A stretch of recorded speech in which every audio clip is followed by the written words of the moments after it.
Anything that even slightly messed with that design pillar is not even on the table. Like combat is one of them. Can you share any numbers? If not, that's fine. We're like at 3.6 or 3.7 million gross across. Nice. Actually, probably closer to 4 now across all platforms. This is a conversation with Danny Weinbaum from Eastshade Studio, and they are entirely focused on making narratively driven, non-violent adventure games. They made one of my favorite games of all time, which is also called Eastshade. I would rather gouge my eyeballs out with a rusty spoon than make a friend slop game. One-dimensional character is actually pretty good because most characters are zero-dimensional characters. It's a game about being a painter on an island and you solve everybody's problems just by painting. I loved that game. They have really good quest design, they have awesome environments, and I wanted to learn from Danny how he thinks about designing games like this. It's kind of like Skyrim. If instead of everyone needing a problem that can be solved by killing people, everyone had a problem that can be solved by painting something. I got a lot of very good nuggets out of it, and I hope you will enjoy yourself. Well, I just found out that there's another game you made that I didn't even know about which is Leaving Lyndow. Is that how you pronounce it? That's right, yeah. That's how we pronounce it anyway. I think we were like 3 years into Eastshade. I was like, oh man, we like spent a lot of money making Eastshade and a lot of time. And it seems kind of scary to release a game, and we've never released a game. And here we're releasing this game that we spent all our money on and all my wife's money on.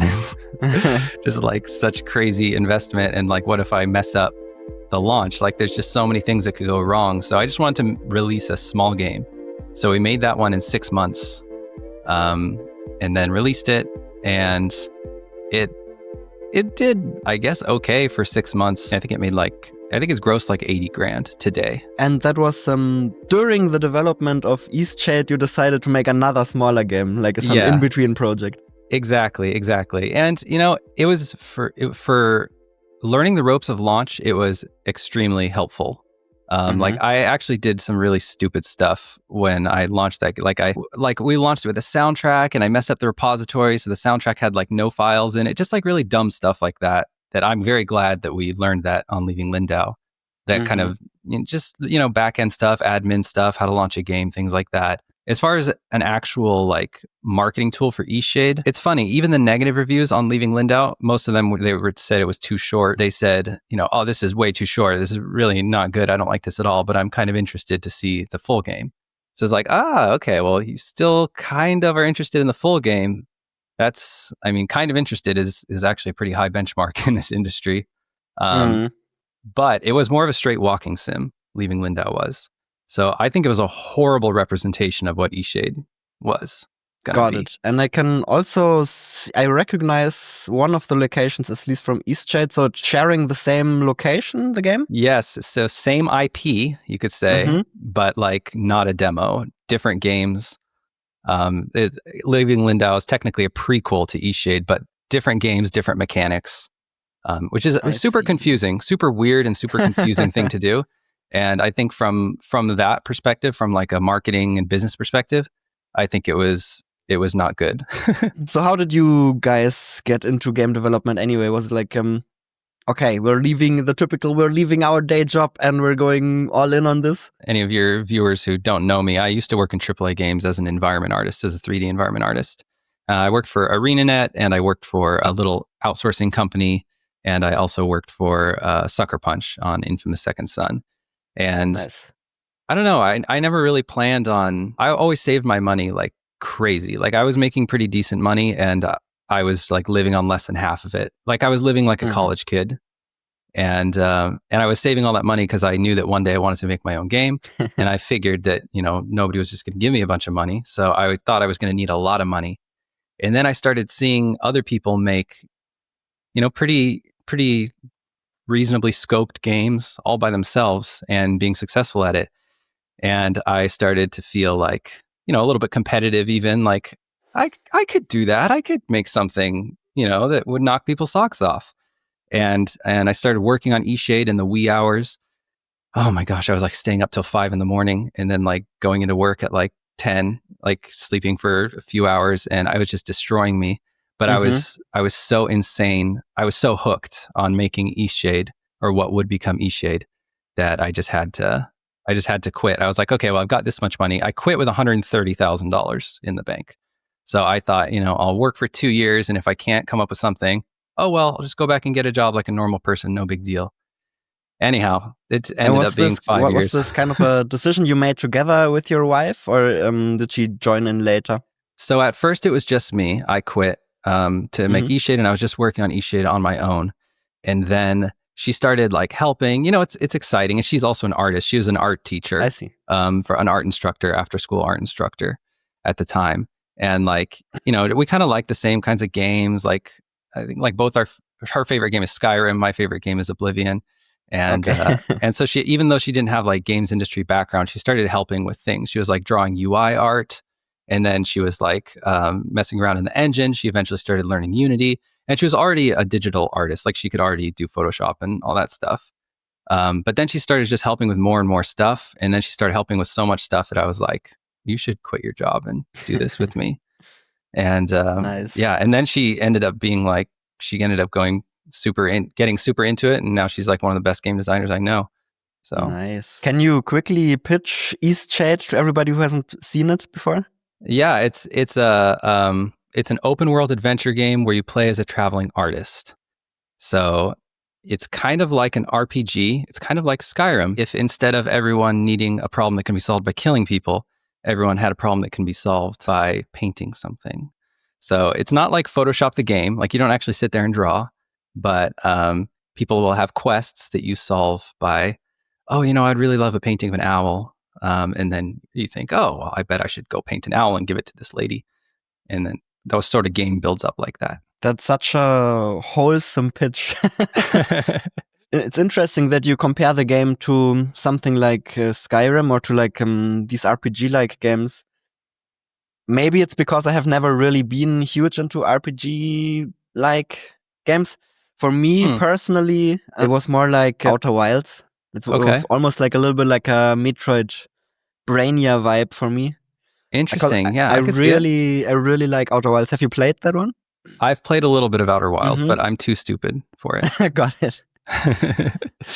Yeah, well, because for me, Outer Wilds was like probably the most memorable gaming experience I had so far. So for the people who have played Outer Wilds, it's always so sad. It's like there's nothing else like this. It's like chasing that memory. And your game came extremely close. It was like, really? I find that fascinating. It did, because it's not everything is knowledge gated in Eastshade. The thing in Outer Wilds is sort of that you can complete the game in 10 minutes if you know all of the answers, right? Right. That's probably not entirely the case in your game, but your game is still very information based in the way that if somebody requests a painting from you, you need to know that location, or you need to know like the answer to the puzzle. Yeah, no quest markers. To create that painting. So it's a surprisingly similar vibe, but in a very different flavor of it. And I think that's why I really liked it. Also, like the immersive experience of you arrive on this island and you start out in this little town and you slowly expand your range and you have to stay in those inns overnight, right? Because otherwise it's very freezing at night at first if you don't have like a coat or whatever. Like, can you tell me a little bit about this role play feel, or like what were you trying to achieve with the game specifically? I guess when I think of the RPG genre, it's one of the few genres that puts a lot of its sort of production muscle into making someone feel a sense of place. So really making you feel like it's a world, because most game worlds, they're game worlds, and they're every decision that's made about them is to serve the mechanics of the game, which makes perfect sense, right? If you go in like Mario 64, like all the platforms and everything all the jump heights and everything the whole world is designed for your player controller and the kinds of jumps that you can do and stuff. But in the RPG genre, it's almost like the mechanics take not completely a backseat, but a little bit more of a backseat, right? Like we pour all these resources into things that really don't actually affect the moment to moment gameplay or the mechanics of the game. Like all the NPCs and how they all have schedules. It actually kind of it's even harder because sometimes you need to like go find them and you don't know where they are and stuff like that. But the sort of fantasy of this is a place where people live.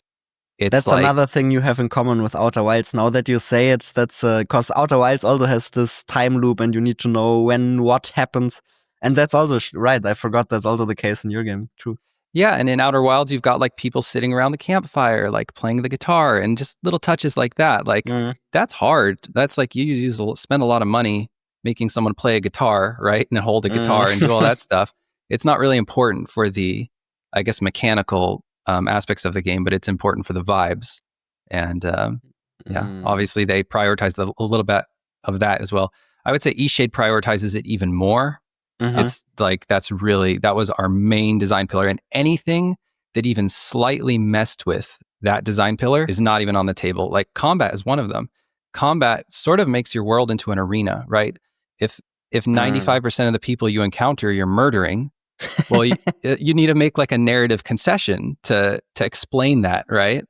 And it sort of makes it, you have to consider that in your world. So that's that easy concession for us. It's like, well, that's not our top priority. So you're not going to be killing people in this game. I think you said one very interesting thing in the comments where I think in the video I talked about how I think that making a fun game is sort of the easy part once you get to a certain experience level of game dev.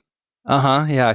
You were, I think you were also like, it's like the opposite for you. The appeal side of things comes easy to you. Yeah. Well, I mean, I just played Thronefall like 3 days ago, and I've played what is the one where you're flying in the that's Superflight, but I personally actually did not work on that one. I really? Joined That's Grizzly Games. Okay, joined Grizzly Games after they made Superflight. Gotcha. Yeah. Okay. Well, anyhow, I mean, after playing Thronefall, I can see like you guys have the magic for like. Yeah, just really tight and beautiful design loops. Just really fantastic, amazing game. I really enjoyed it. Thank you. I guess the appeal part, it's sort of, I think it's like cheating. We just spend too much damn money on our games.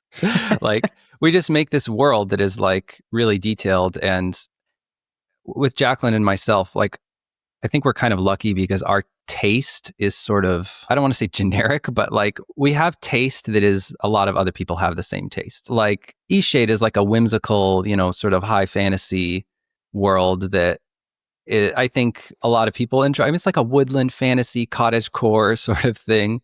And a lot of people are into that. And then of course we have the sort of production chops, like just the craftsmanship to actually make something like that at a really high fidelity. It just, it sort of trivializes the appeal part. And except when you consider the actual production time, like it takes us a ton of money and time to get there. So it's not easy in that sense, but it's easy and then the path is clear. Whereas finding the fun, oh man, like we had some really dumb stuff going on in Eastshade when we started. Like it started out as a survival game. Like talk about crapping all over your design pillars. It was completely wrong. It didn't do any of the things that we wanted players to feel. Like it was the opposite. It was like, now your hunger bar is going down. We're actually penalizing you for smelling the roses. And that was really stupid. So we sort of, we had to think really hard. It was Jacqueline who came up with the painting idea and to make all the quests around it. And even then I was too stupid to realize that the painting had to be, at first they were like more like pickups. Like you would like find the painting and they were predetermined spots, which is, and I mean, in hindsight, that's so dumb. And even at the time, she was like, no, that's not going to work. And I was like, no, give it a shot. She's like, no. And eventually we had to do the actual painting. Well, for me personally, the fantasy of painting, I think, is a very key aspect about the game, because painting for me is one of those fantasies that I do feel very drawn to, but in real life, I don't really have the time to practice or master painting, because I've got too many other things going on already. So for me, the painting aspect was actually one of the things that made me want to try the game. Okay, so the fantasy... And I really enjoyed that part of the fantasy, for sure, yeah. And I think the fact that you can paint whatever really adds to that fantasy. I agree. I think it would not have worked if you were just collectibles somewhere in the world. And also it's what gives me this Outer Wild feel of matching the exactly the correct image to the exactly correct person. And then even sometimes there are quests for where people don't even specifically tell you they want a painting, but if you give them the correct painting, there's still some sort of reward and so on. So I find those moments very, very rewarding. Right. Okay. So I love your formula for appeal, by the way, the presentation plus fantasy times readability. So you're saying that so I was speaking mostly about presentation, which sort of maybe is maybe some of the part that comes easy to us. And you were saying like the actual verb, the fantasy of being a painter is another part that sort of adds up to the equation. I think the readability is probably not very good for Eastshade, but I mean, it's okay. It's mid. I think the fantasy is being a painter and also being an explorer, right? And at least the explorer side, I think, is communicated relatively well. Let me check out the store page. Eastshade. Yeah, I think you definitely get the peaceful explorer vibes relatively quickly from this. That's good. The big risk was that, and I didn't really know it at the time, but I think a lot of people still think Eastshade is a walking sim.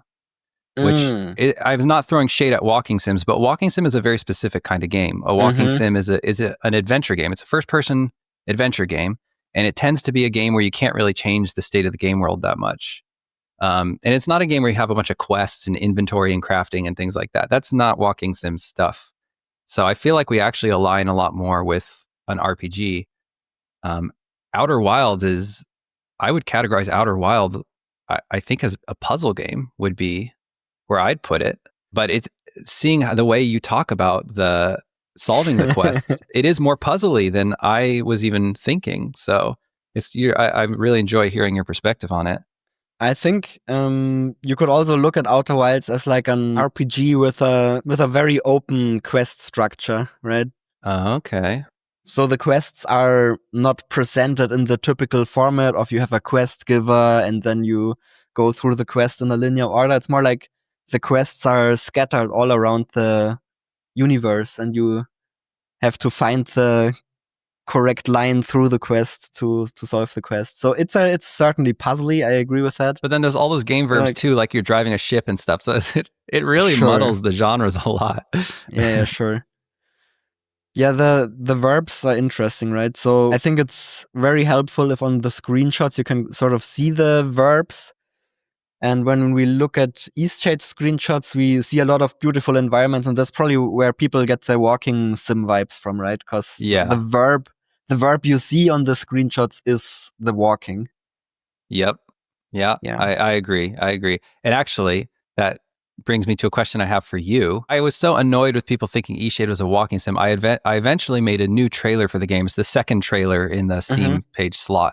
And it's like this new kind of trailer I feel like that's emerging. The developer explains the game point blank, like trailer where they just literally I just tell you, I just explain what the game is. And I saw you did that for Thronefall, and I was really fascinated by that. And I was wondering why you chose to do that instead of like a more traditional trailer where you more traditional cuts and shots and stuff. So I was sort of lucky in the way that I joined Grizzly Games after they made Superflight, and they did that explainer trailer for Superflight for whatever reason. Okay. And they got a lot of very positive feedback for that. It was like, that's so awesome that you're just so transparent about what the game is and so on. Because in these explainer trailers, like even for Superflight, they were like extremely honest. They were like, it's a very small game. Like, don't expect anything crazy. It's basically doing very good expectation management in the trailer, and that worked out very well. So I guess it was like, don't change it if it's like working. So we did it for the next games as well, and it was always got good feedback. Always people were like, that trailer was so helpful. And I'm like, okay, if it's helpful, then we should probably keep doing it, right? Gotcha. I think it works great for Thronefall too. Yeah. Yeah, and then the other thing with those kind of trailers is that explaining the game in your trailer sort of forces you into a good trailer structure. So even if people watch it without sound, the fact that you use the footage to explain the game also makes it so that the footage also does a very decent job at explaining the game. Because whatever footage you have to pair with the explanation is going to be illustrative as to the game verbs. Yeah, totally. I can see that. How big is Grizzly Games? Grizzly Games at the moment is just the two of us. At the moment it's just Paul and I. Okay. And the team has changed a couple of times. So Superflight was a university project from 3 of my fellow game dev students. And then Islanders was also a university project, but with a different team where one of their team members left and I joined in. Gotcha. And now for Thronefall, another one of our team members left, and now it's just for Thronefall, it was just the 2 of us. But Gotcha. Friedemann Okay. is also making very successful games. He released Slots and Dagger recently. It's like a slot machine roguelike, which is doing really well. So he's also still making good stuff. You guys are like the A team. You guys are like the Avengers. And you do both art and code, right? You're flipping the script here. You're interviewing me, dude. I have like a whole questions, man. I could interview you the whole time. I'm a game system designer. Yeah, so I am not specialized on art. I'm like specialized on gameplay coding and balancing stuff. Okay. So all of the art stuff for Thronefall, that was mostly Paul's doing. Gotcha. Okay. But the thing is, I'm also a generalist, so if I have to do art, I can also do relatively decent art, I would say. Wow. Yeah. Okay. Nice. All right, I'll stop flipping the script now. For now. I'll come back to it later. Okay. Did you do any market research before making Eastshade, or was it like just making the game that you wanted to make, that you wanted to play? Or how did you balance like the passion side of things with the business side of things? Yeah, definitely like 100%. This is the game that I would want. Like I was already really interested in ditching combat loops because like I mean I love Elder Scrolls, but the thing that I love about Elder Scrolls is not fighting. I don't like hate the fighting, but I've always felt like it's, you know, it wasn't an important part of what I liked about the experience. So I've always been very interested in making game worlds that have mechanics that sort of like put the game world more front and center, as like a place. So I was always very interested in that. I will say, like I was saying before, like I just naturally have taste that is like not that niche, and that helps a little bit. Also, being a AAA 3D environment artist helps because like I didn't do market research per se. Like I didn't know how to like approximate revenue of games on Steam or anything like that yet. But I've always been competitive. Like I've always been looking at the kinds of games, and I would always like size them up, like ask myself, like, could I pull off something like that? Or like, you know, do I think I could make a game more appealing? I've always kind of thought about appeal. But no, definitely never looking through like the Steam tags median revenue or anything like, which actually I've never done, not even for Songs of Glimmerwick have we done that, which is really funny because for my marketing is not the problem video, I got a lot of comments being like, wow, so you just chase trends. And I'm like, actually, no, we've never given a crap about this stuff. But in your marketing is not a problem video, the point, what's the exact point you make there again? Point of the video, I was trying to show people how to get a better intuition for the quality benchmark of the middle class of Steam. Because I feel like a lot of indies, they basically only have, in the video I called it consumer level knowledge. Like they pretty much only know the mega hits. Like they've heard of like Undertale and, you know, Vampire Survivors and like really, really popular games. And that sort of informs their entire idea about like what does a game have to look like to actually move units on Steam. And I've just always felt like if you look at enough games in the middle sellers, like let's say between $100,000 and $1 million, you'll start to like develop this sort of intuition. And I imagine, at least this is how I felt, it allows you to sort of look at a Steam page, not know the wish list, not know the, you know, review counts or anything, and make a pretty decent guess at how much that game made or is going to make. Of course, you know, you're going to be wrong sometimes. Like this Mega Bonk game, I would have guessed that game was going to make like, you know, $3,000 or something. So, you know, I'm happy to admit that I'd be super wrong about some games, but most games, there is some rhyme or reason here. And I imagine once you get that intuition, then you can sort of like make better plans and better expectations for your own, you know, indie dev aspirations. Have you looked at a lot of middle class games deliberately, or do you just play a lot of these games, or where does that feeling come from? Now it's like a hobby of mine. Like I really like looking. Actually, I wrote an article a long time ago. I was scraping Steam before it was cool. I wrote an article about trends in tags and genres. I scraped all of Steam and I basically just approximated revenue based on review counts. And I extrapolated revenue based on how far they were into their sales curve. So I sort of like gained a ballpark lifetime revenue of just about every game on Steam. And then I could like organize it by tags and genres. And I just wanted to see. Now it's trivial to do this because we have sites like GameStats and stuff and Gamealytics. But at the time that I scraped Steam, there wasn't really many data sets out there like that. And actually a bunch of people started using my data set. Even marketing companies would use my data set to do their own numbers.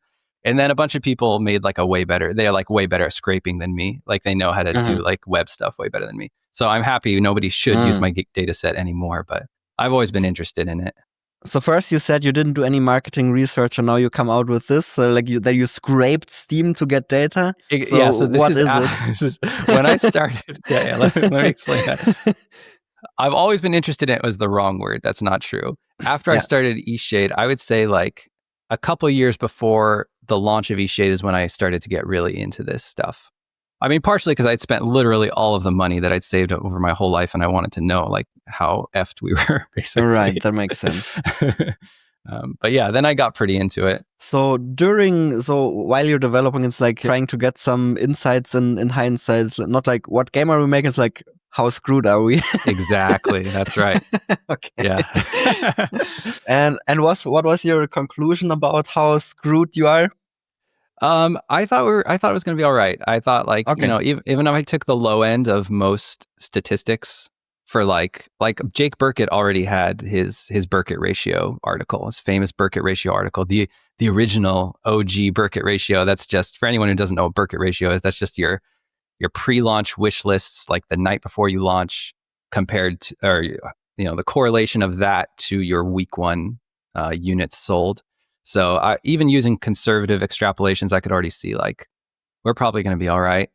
And then at the high end of those estimations, it was like, oh, that's really exciting, but I don't want to think about that.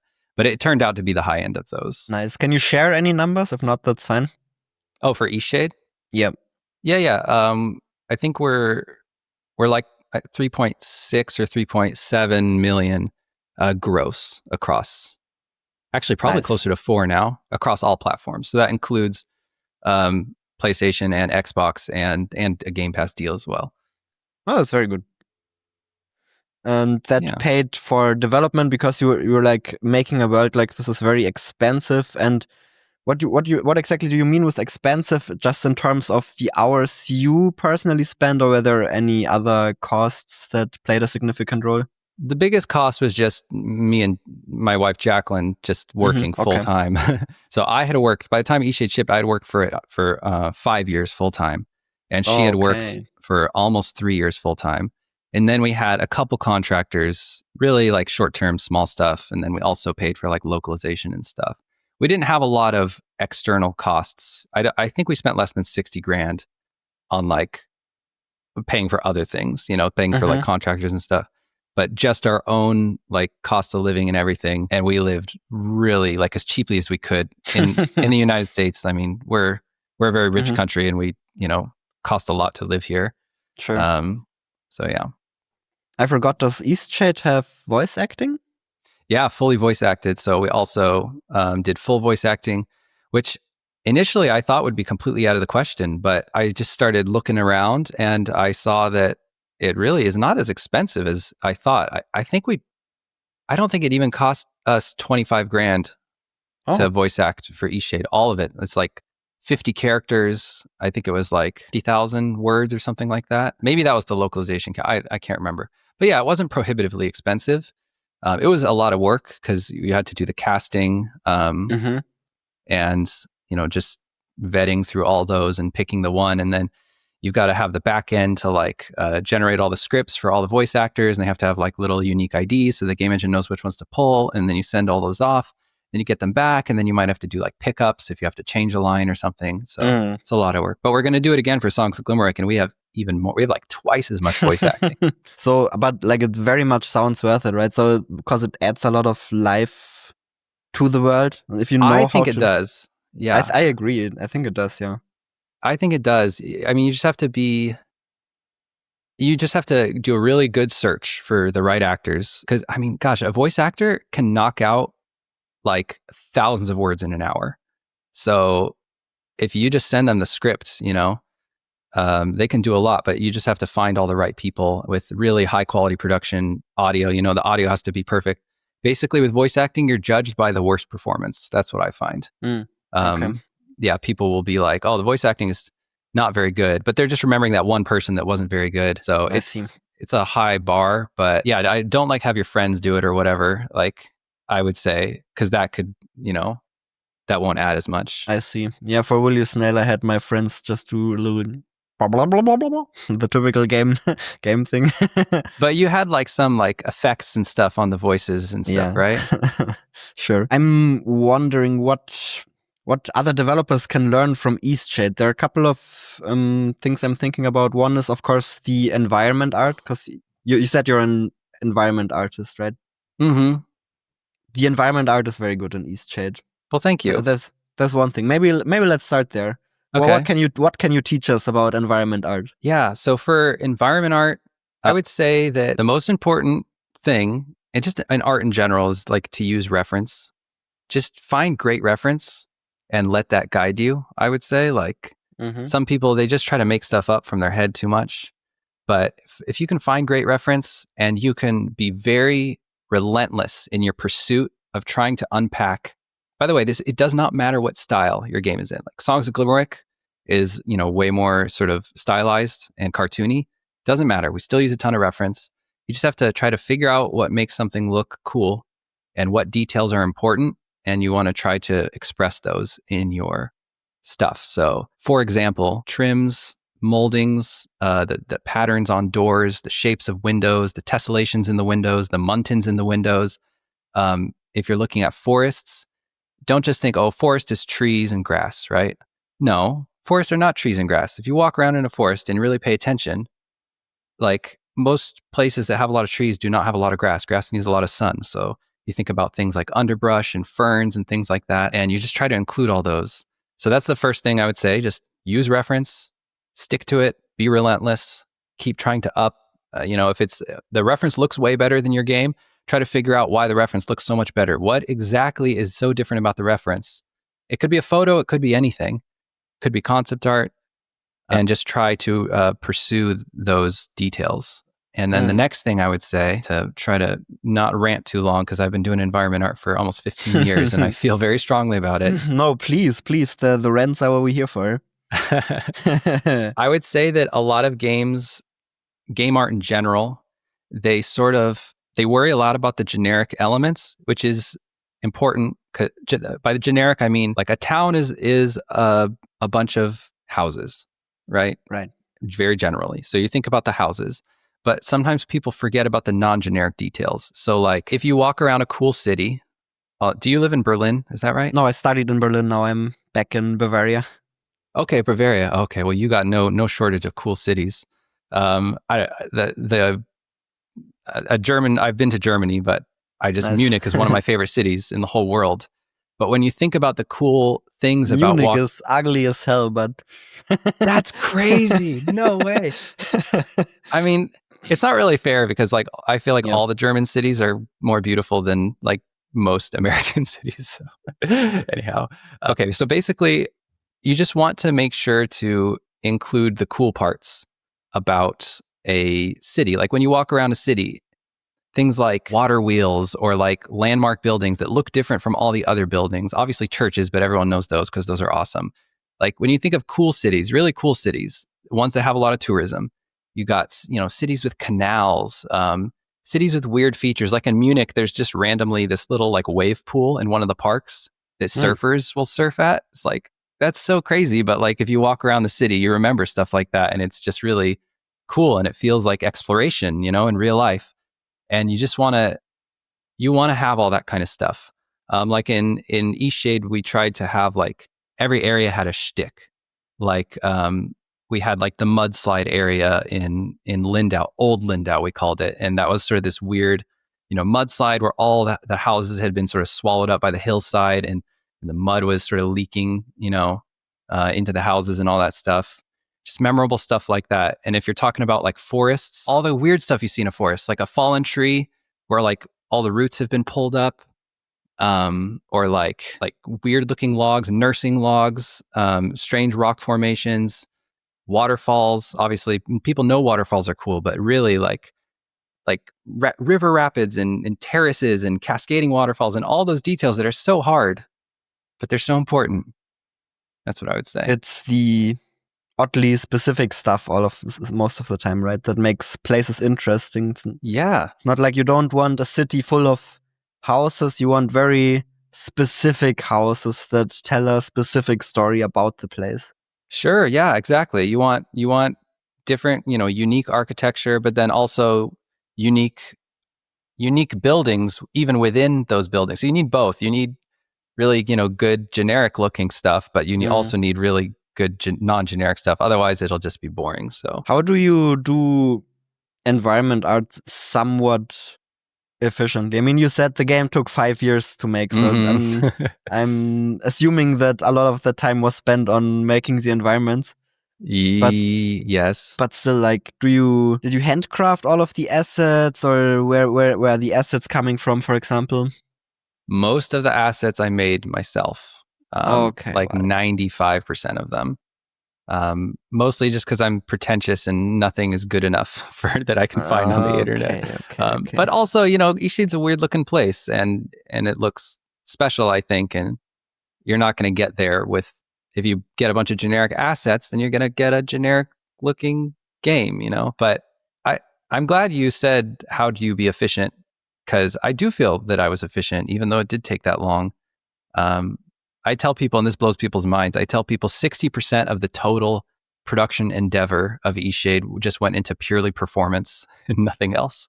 Performance? Yep, just performance. That's how hard it is to make a 3D game with a free camera, I call it. It's a camera you can look anywhere. You just, I won't go into it, but in terms of efficiency, yeah, I think just learning a lot of the UV unwrapping trickery. Like, we don't have a lot of hero props in Eastshade, where a lot of environment artists, they'll think, oh, I'll make a cool table and I'll like sculpt it, and then it'll be, unique looking and stuff. And in the games industry, we call it a unique unwrap, or a 1-1 UV map. That just means that every part of the table has a unique place in the texture. And I do a lot of more tiling textures and environment art style. Tiling texture does not just mean it tiles, indiscriminately over the whole thing. You got stuff like trim sheets, where like you got like a strip of wood or a strip of like filigree or pattern or something, and then you just unwrap little bits of the pieces of the environment and you stick them on those. And then you can make like cool, detailed looking stuff without just constantly having to make unique textures all the time. Right. So you have sort of a generic texture sheet that you can share across multiple models, which then means you can do better batching and so on for performance. It's also good for performance, yeah, because you are sharing a lot of materials. But then, yeah, you just have to, you look at reference and just try to, make all your trims and your moldings and your roof details and your silhouettes and your shapes and your pop outs and your, all those sorts of things. And you try to just use a sort of base of textures that you have, and that helps a little bit. That's mostly architecture stuff. Then there's like a whole nother batch of tricks for forest stuff. But what's sort of the warning tale? Because like making a game like this, that's sort of open world, explory, is on my bucket list. So what's sort of the warning tale you would give to someone who has plans like that in terms of performance? For performance, yeah. So first of all, I would say that the quality bar is insane and it's unattainable for performance. And if you look at AAA games, even like a game like Metro, like you look at the forums and you just see hundreds of people complaining. Why does the performance suck so bad? Why are the devs so lazy? Why are they so stupid? Why don't they just optimize the game? If a game is unoptimized, it's literally going to run at like 2 FPS. Like, obviously, there's just so much work that goes into it. So from my perspective, I'm kind of over making like free camera 3D games that are open world because performance is just a losing battle. That's not really a warning. That's just kind of a defeatist take, I guess. But your number one enemy in terms of actual practical takeaway, it's going to be draw calls. Yeah. That's just how it is. So you need to find a way to consolidate the draw calls. There's a couple ways. You can either use a lot of culling, which has art consequences because that means you need like things that are going to be blocking sightlines, which is ugly because all the coolest places in the world have big sightlines. You don't want to be blocking your sightlines, right? So I don't like that one. There's batching or mesh combining. That one's really good. And that's actually kind of what we based Eastshade on at first. I'll talk more about that later. At first. So yeah, the more stuff you can combine. I actually had Eastshade. I had every single foliage in the entire game on a single atlas, and they all used one material. And so any plant could combine with any other plant. So I had a hex grid that would just combine up all the plants. Oh, sweet. Yeah, so that's how we did it for that. Then the third way, and this is sort of more modern now, is GPU instancing. So that's going to have other ramifications because you don't want to have too many unique meshes, right? Because unique meshes means a unique set of instances, and that's not very efficient. To capitalize on instancing, it's almost like you want to make one rock that has like a bunch of different faces, and then you turn it all different ways so you can instance it. Your try count is going to be insane, but the instance count is going to be very efficient because they're all going to be instanced. So yeah, I don't know. It's kind of like pick your poison of what way, but whatever way you choose, you can mix them a little bit here and there, but you just have to really build all your art with that, with your sort of strategy in mind from the ground up. It's not like you do performance at the end, like, okay, now we'll make the game perform.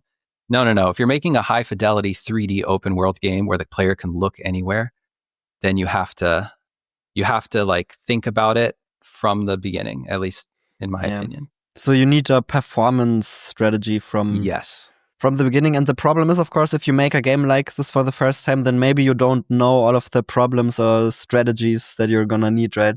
There's some of that, yeah. But I made Eastshade. That was my first. Well, I don't know. I worked in AAA, but I was a peon.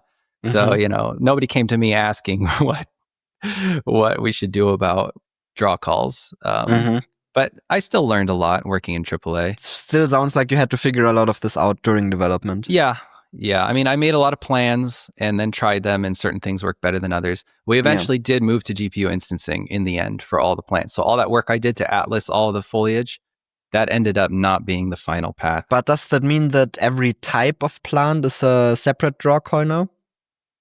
Yep, that's right. So if you've got a fern and a bush, then those are at least 2 draw calls. But you can do, I think stuff like color variation is something you can still do with GPU instancing, or is it if it's a different material or different color, it's also a separate draw call?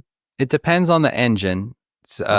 Unity now has a property block, I think they call it. And it's basically a little bit of extra data you can pass in to the GPU that you can use to sort of modify so it depends on the engine. One interesting piece of advice I think I picked up from one of your videos is that it can be smart to design environments with a specific perspective in mind, right? To kind of have these hero shots from specific angles where it looks really nice. Heck yeah. And thanks for watching that video, by the way. But yeah, I think that's like one of the best tricks. Maybe that's one I should have mentioned about environment art. I mean, I've got a lot of them, but you kind of work like a painter, I call it. Like the painter that, they compose the scene to the painting. And if you do that in your environment, then at the very least, you make sure you have at least one banger. Sure. Because if you don't do that, you might have 0 beautiful vistas. But it also, I find it makes everything else look better too, because it gives you some sort of like bones to work around. And then you end up with all these other cool shots that are like, from different angles of this of this beautifully composed thing. I found interesting when I heard you say this, because I think Eastshade for me has some of these very memorable moments where I was like, oh damn it, that's a banger screenshot right there. Oh good, all right. Like when you see, I'm not sure, when the second city you go to with this slightly with this arch bridge and so on. It looks very painterly in a way. Yeah. Awesome. One question I guess I have is also how do you balance generic props with like these specific hero props? Because I guess you need some stuff that you reuse everywhere, like rocks, plants, and so on, right? And then you have these more specific designs and models that are only in specific places. Yeah. What's your take on how much should there be of each? I don't really use that many hero props. I try not to use hero. So when I think of a hero prop, I think of a prop with a unique unwrap that is like really like one time, like a statue essentially, right? Okay, or like maybe a very ornate fountain. But I can make a baller ornate fountain out of a trim sheet. Like I can't. This is my my superpower. Like I can just like, make a bunch of little moldings and stuff and put them on a bunch of trim sheets, and I can make it look really good without even a unique texture. But I guess there would still be a unique model that you just make very quickly and efficiently, I guess. Gotcha. Okay, I see what you're saying. So that you would call that like a hero prop. How to balance them? I just think of like every area you want to have. I call it a shtick. I don't know if that word is translating, but like you want to have like a cool, memorable thing about each area. So like Nava, the city you were talking about, has that crazy bridge. And that's the shtick right there. It's like, it's a city surrounded by a canyon, which is already really weird. And it has this crazy arch bridge. And that's the shtick. At least when you're entering the city, that's the shtick. Then the city itself has a bunch more weird little shticks inside of it. Like the tower in the middle of the city has this like garden at the bottom. That's kind of weird. It's like a garden in the first floor of a building and it's all open and stuff. Like that's a shtick and that's memorable. And if you walked through a real city and you saw this garden plaza, that you could see that with like a bunch of like Romanesque arches all around it, you'd be like, that's really cool. Like, come check this out, So you just want to have a lot of those. There's also a building in Nava that looks just like a penis if you look at it from the right angle that everybody likes to talk about. That was an accident, but it is a shtick. I see. But if like talking about this big tower in the center of Nava, would you consider that a hero prop or is that made of generic reusable assets? The tower itself is just one giant. It's almost too fat to be a tower. It's more like a giant like building cylinder thing. Sure. I don't know. That building takes up like 25% of the city. So do we call it a hero prop? I don't know. Because all the buildings, it's not like you modeled all of the walls separately and then assembled them in engine. It's like one mesh. Yes, exactly. Actually, this is very to my taste and how I like to work. I don't like using like tile sets and stuff. Like everyone's like, oh, go super modular. I don't do anything modular. Because modularity is, I find that I can make more unique looking things in like really fast. Like I get more variety making 3 unique buildings than you get out of making one modular, set of stuff. I'm using a rhetorical you. I'm not saying you specifically. At least that's how I feel. Because like you can make a whole modular set and you can say, I can make 1,000 buildings out of this set. But like how samey will those buildings? Will they really look different? I don't know. You might just make 3 different buildings and then you could turn it different angles. So I prefer just to make like a whole building. It's also good for performance. Otherwise, you're having to find some way to batch these different pieces in the engine. You're either combining them or you're using instancing again. So, are there any duplicate buildings in Nava? Nope. I don't think there are. I think it's all unique buildings. Yeah. I don't think there's a single one. Is there? Okay, no, there's like 2 or 3. Okay. Yeah, but they're really like sort of low key. And one of them has like a water mill on it. So it's like, it's the same building, but I like added a bunch of crap to it, make it look like a different building. So your argument is that not only does not using a tile set look better, which is, I think that's pretty obvious assumption to make. I would agree to that. I think it looks more interesting and unique. But you're also saying that it doesn't even save you that much time making all of these tile sets. For me, in the way that like I work and the way that we work at Eastshade Studios, it wouldn't really make sense. But there's so many roads to Rome, and I know there's going to be some person listening here like, well, I'm making a roguelike with 700 levels. Like, well, of course, for you need a tile set. So I'm not like I'm not like a hard liner on like tile sets are garbage. I'm just saying that like we build grand gardens. That's Eastshade Studios. That's our thing, right? We build like worlds that are grand gardens, and every corner is sort of handcrafted.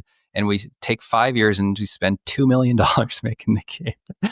So yeah, that's just kind of how we do it. Just remember that one more way to look at Eastshade would be as like a tiny open world. I really love tiny open world games as well. For example, there's a short hike. Do you know that one? Yeah. I thought that was. I played that game and I was like, yeah, this is kind of what we're trying to do too. Yes. We need more tiny open worlds. I really like. I love them. Yeah, I like them too.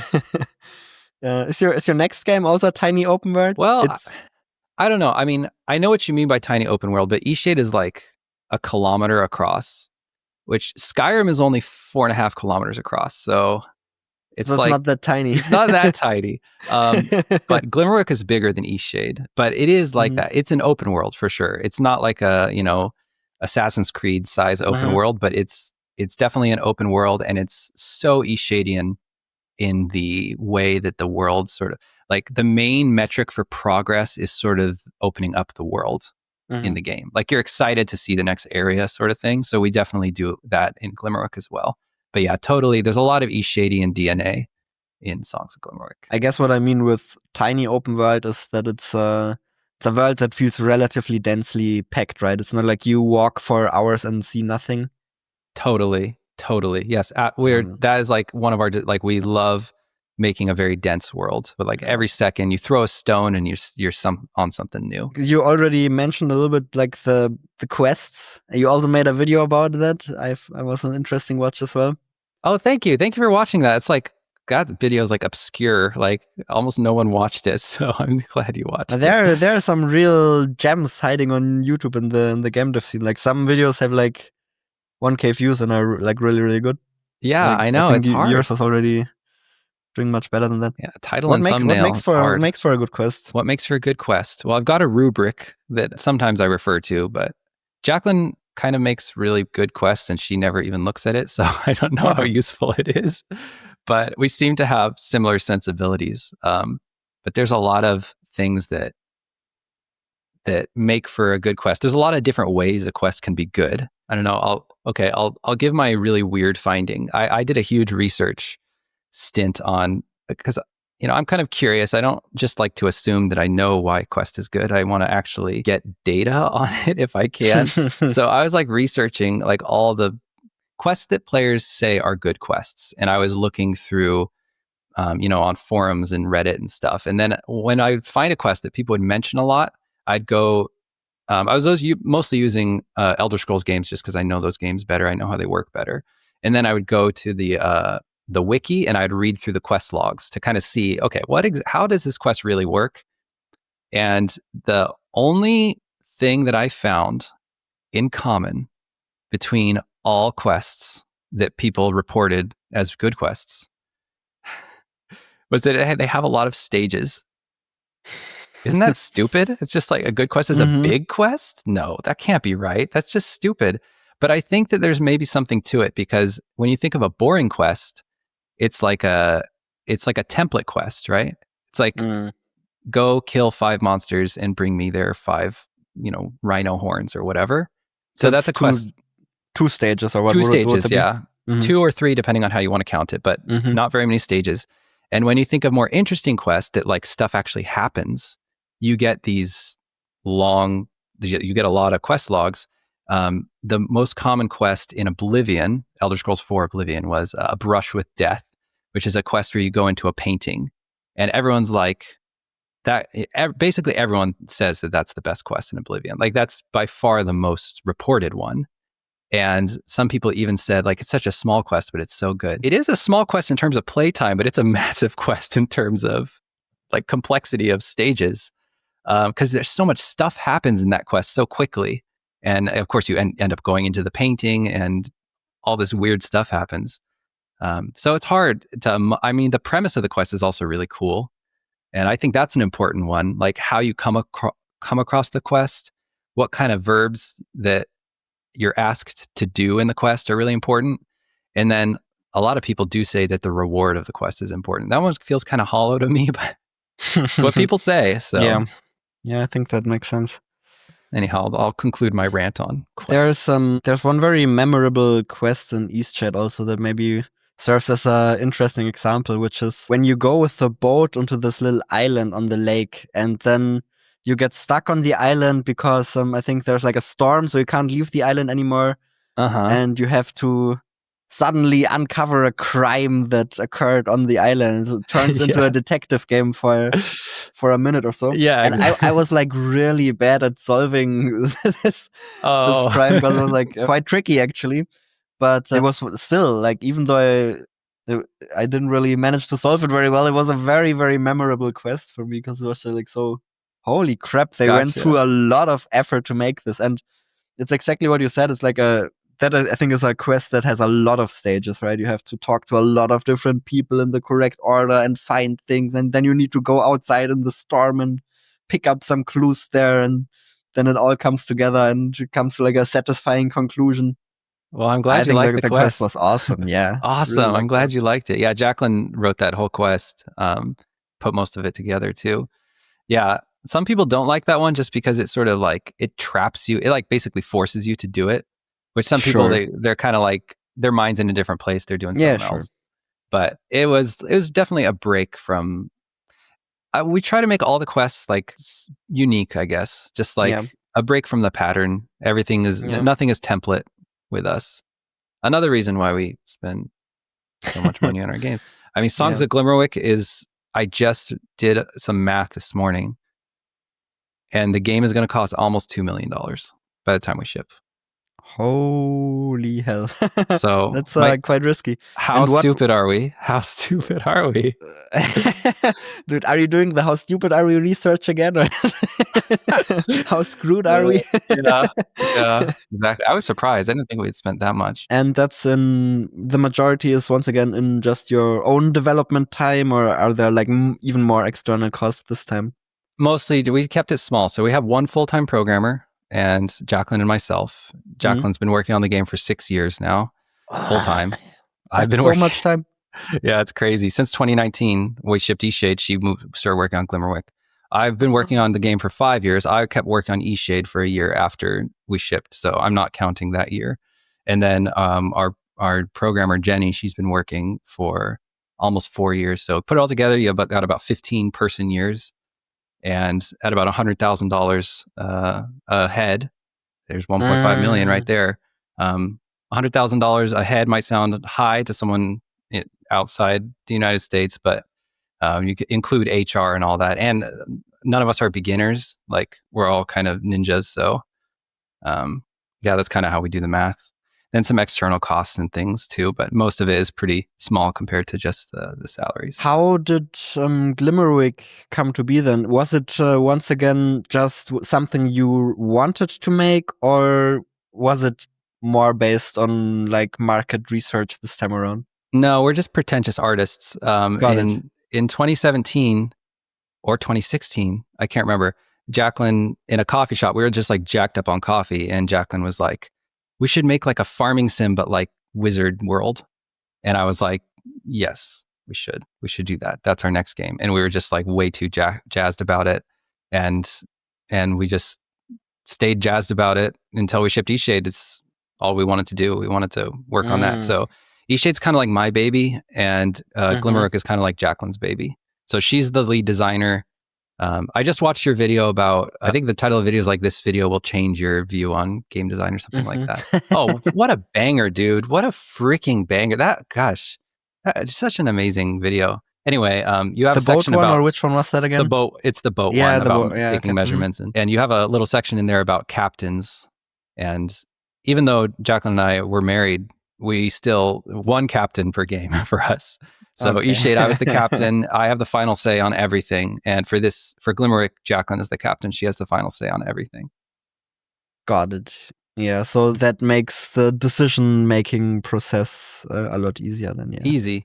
We don't usually fight about, usually if one of us feels really, really strongly about something, we can usually convince the other. Yeah. We've never had an issue where we both happen to feel really strongly about it, and we both happen to have a different opinion on it. I don't think that's happened yet. But yeah, so it's usually pretty easy. I think it's still easy enough with 2 people. I think 4 is where it starts to Oh get really yeah. difficult. No With way. 3, at least you have a tiebreaker person. But Okay. with 4, it is like, whew, 2-on-2. that's where it gets rough. The idea for Glimmerwick was initially a farming game, and then it transformed into like a magic school over time, or how did that happen? I'm glad you're calling it not a farming game now. I mean, there is farming in it. There's a farming sim component, but we've tried to sort of move our marketing materials away from, like, we don't want it to look like a pure farming sim game. But yeah, It that was the definitely initial. doesn't, yeah. Okay, great. That's great. Yeah, the initial pitch was that, and that is so common now, like it's sort of witchy sort of, a lot of it in the cozy gaming space, a lot of farming sims, even a lot of like witch academy style schools or magic school academy. That was completely, there was nothing in 2016 when Jacqueline pitched this game to me. There was nothing. It was like Stardew Valley had recently come out, and we just both thought that was going to be, I mean, we thought it was really good for us too, because we felt like we can make like a really cool world that people wanted to be in, and like just the whole like camaraderie of campus and just like, college life, magic school, college life and stuff. But now there's a lot more stuff like it. There are a lot more witchy games now, is what you're saying. Yes, absolutely. And it's like a gut feeling, but I've seen a lot of these witchy games not do super well. Is that something? Do you know any witchy games that have done well? Yeah, no, I think they've done well. Yeah, I feel like Eichenfeld sold pretty well. Eichenfeld, never heard of that one.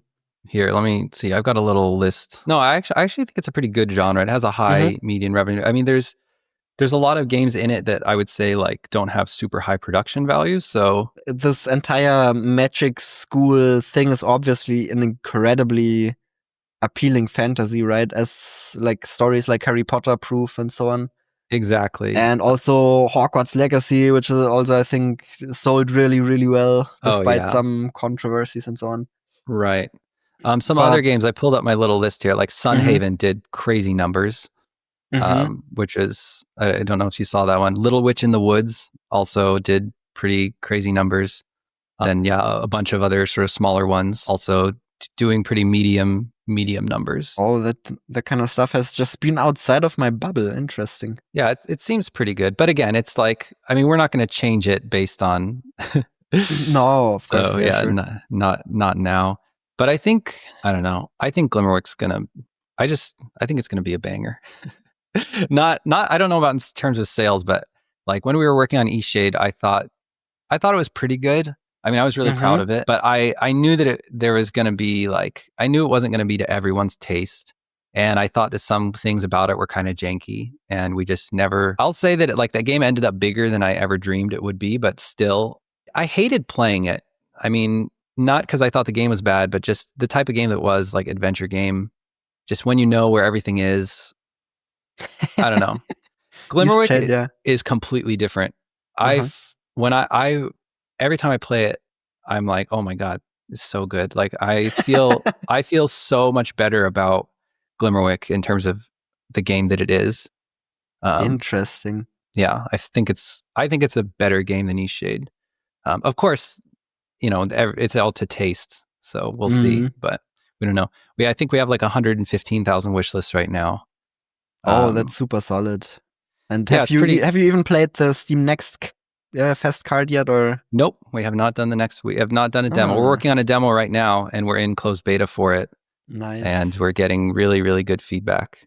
Actually, I wanted to ask you, do you guys do closed betas for your games? Yes, we have like a Discord server, and we collect a group of playtesters from the community and from a couple of game dev friends we trust, and then we have them play the games early so that we don't get any surprises when we release it. Right. How big do you guys like that group to be? Like, do you like to have like 10 people that you trust, or do you like to have like more like 40 or 100, or what kind of numbers are you, if I can ask? Yeah, I think maybe around 20, 30 is like the group we tested with. I think there are arguments to be made about different sizes, right? There's qualitative research versus quantitative research, and depending on what you're trying to test for, different approaches maybe make more sense. Like, for example, if you're trying to catch all of the edge case bugs, then having more playtesters makes more sense because more testers gonna find more bugs. Right. Yeah. Do you ever worry that like the kinds of that like your pool is too biased? Like, because naturally people in your pool are people who like your games, unless they're just all full of your guys' friends and like designer buddies. Like, how do you get an unbiased pool? I guess the first time you get an unbiased pool is with your demo, right? That's what it feels like. And it's like, it's crazy how hard it is to know if your game is good until you just go full public. Like, it's so hard to know. Yep. Yeah, I talked to Isto Inc. recently, and he had like this theory about the gap is what he called it, like where people say, "Oh, this is pretty cool," and then there's like this strange gap where on the other side of this gap, people say, "I want to play this," and they're like surprisingly similar statements where the people are like, "This is cool," and I have to play this. Like, different to distinguish between those statements, but like one is they don't buy the game and one is they do buy the game. It's like, yeah, like that's the being problem. close is not enough. Yeah. Yeah, I think that was a very accurate way to describe that. Yeah. Yeah, we're getting really good feedback right now, but again, I don't like. And also, I think one very scary thing is that even if the game is fun, the other question is also, is it appealing enough and do people understand what the game is from the store page? Because having a fun game alone also does not sell your game, right. I think. No, yeah, it definitely doesn't. It's like you said, your equation is good, man. Your equation, the appeal has to be there. The fantasy has to be there. Really don't doubt that it's a good game. It looks really cool. And also, I feel like the more I hear you talk about the game and the devlogs and so on, the more I want to play it. So the more I understand the game, the higher my urge to play it becomes. Oh, okay. All right. I like that. That's good. That's a good thing. I'll just have to get our potential fans to listen to a 1.5 hour interview. No, I'm just kidding. I'm just kidding. Yeah, I'm honestly curious to see how well it does based on first impressions. It's hard for me to say. I don't really have a strong opinion one way or another. I'm just curious, I guess, to see what has changed from Eastshade to Glimmerwick. Because obviously you learn from every project. What have you taken from Eastshade to Glimmerwick? Like, the first thing that's, I think, very obvious is you changed the art style. Mostly because you were fed up with optimization. Well, that I would say that's a huge bonus. The reason the art style changed was because this game is Jacqueline's baby and Eastshade is my baby. I see. So yeah, this game was always going to be, Jacqueline's going to do all the art for it. And I see. Yeah, so that's how we sort of figured it out, that I'm more of a technical artist role, or like I don't know, like I write all the shaders and I sort of pick the lighting model, and we do use like some 3D and stuff. But largely I'm just trying to make the game look like one of Jacqueline's illustrations. If she were to illustrate an entire like edge to edge area, I want it to look like that. I don't want it to look like a game with lots of illustrations in it. I want the whole game to look like one big illustration. So that's sort of my role. But I will say I have learned working with a fixed camera game, and it's not actually the like 2D like illustration sprites, whatever, 3D, that it doesn't really matter to me that much. The nature of the fixed camera is everything.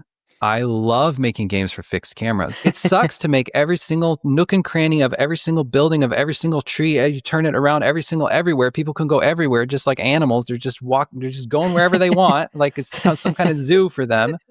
Just no limitations whatsoever. And then you have to worry about LODs and imposters. That, for people who don't know what that is, that's like things when they get really far away. It's like even lower than an LOD. It's just like a proxified version. And there's just so many things you have to worry about. And I just dream about even a 3D game. I feel like we may have given up on fixed cameras as an industry a little too soon. Like, as soon as we got the 3D camera controls down, and we had a lot of really crappy iterations of that, but once we had something, everyone seemed to want to do that. That was the cool new thing. But we had so many games like the Final Fantasy series up to 10, I think, had all fixed cameras, even though some of those games are 3D by the end. And like even games like Resident Evil with like the tank camera controls, we used to have a lot more fixed cameras in games. And by the way, when I say fixed camera, I don't mean a camera that doesn't move. I just mean a camera that the player can't move. So the camera will do its own things.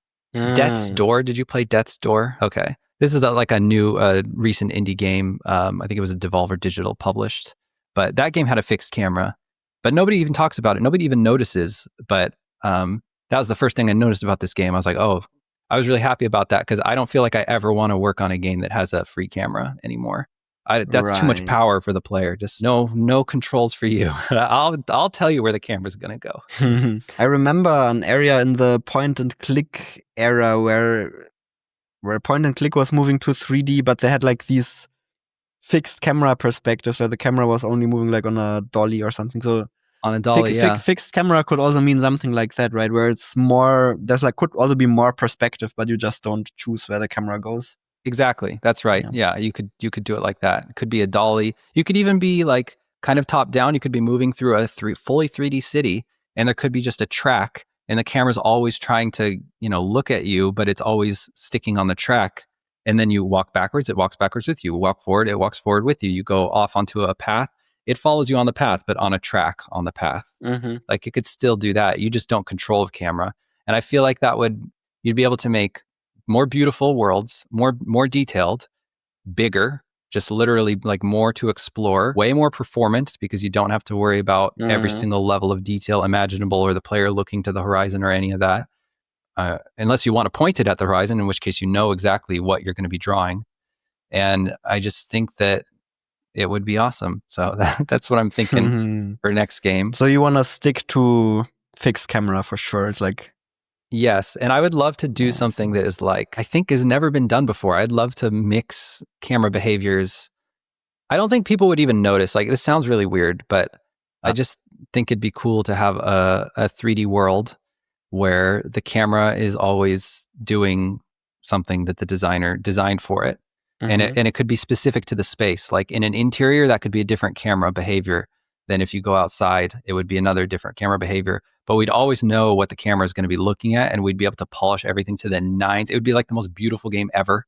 It would look like a $100 million game, and it would just be way cheaper. Because you don't have to polish every nook and cranny. You can kind of leave out the things that you can't see and so on. Exactly. And I mean, saves time, but also you can always make it more beautiful when you know where the camera is. Just because you art to the camera, you don't have to art, from every perspective. Right, because when you do, for example, art for something like Eastshade, then you say you pick a couple of hero shots that you design from.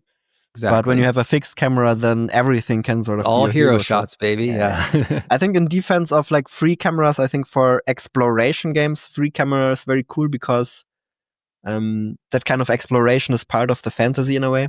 So I think it can make... free camera makes sense for exploration games, I think. People love free camera. It's tremendously risky. I'm terrified. I don't even know if I'm going to do it, but I'm excited about it. I know people like it. It's an interesting warning though, and I think you're right. There are a lot of advantages to fixed camera, and there's probably a lot of camera game. Oh yeah, and that was hugely helpful because our art is like very crap, to be honest. But the fact that the camera is so far away and fixed perspective makes it easy to get away with a lot of things that otherwise we would have never gotten away with.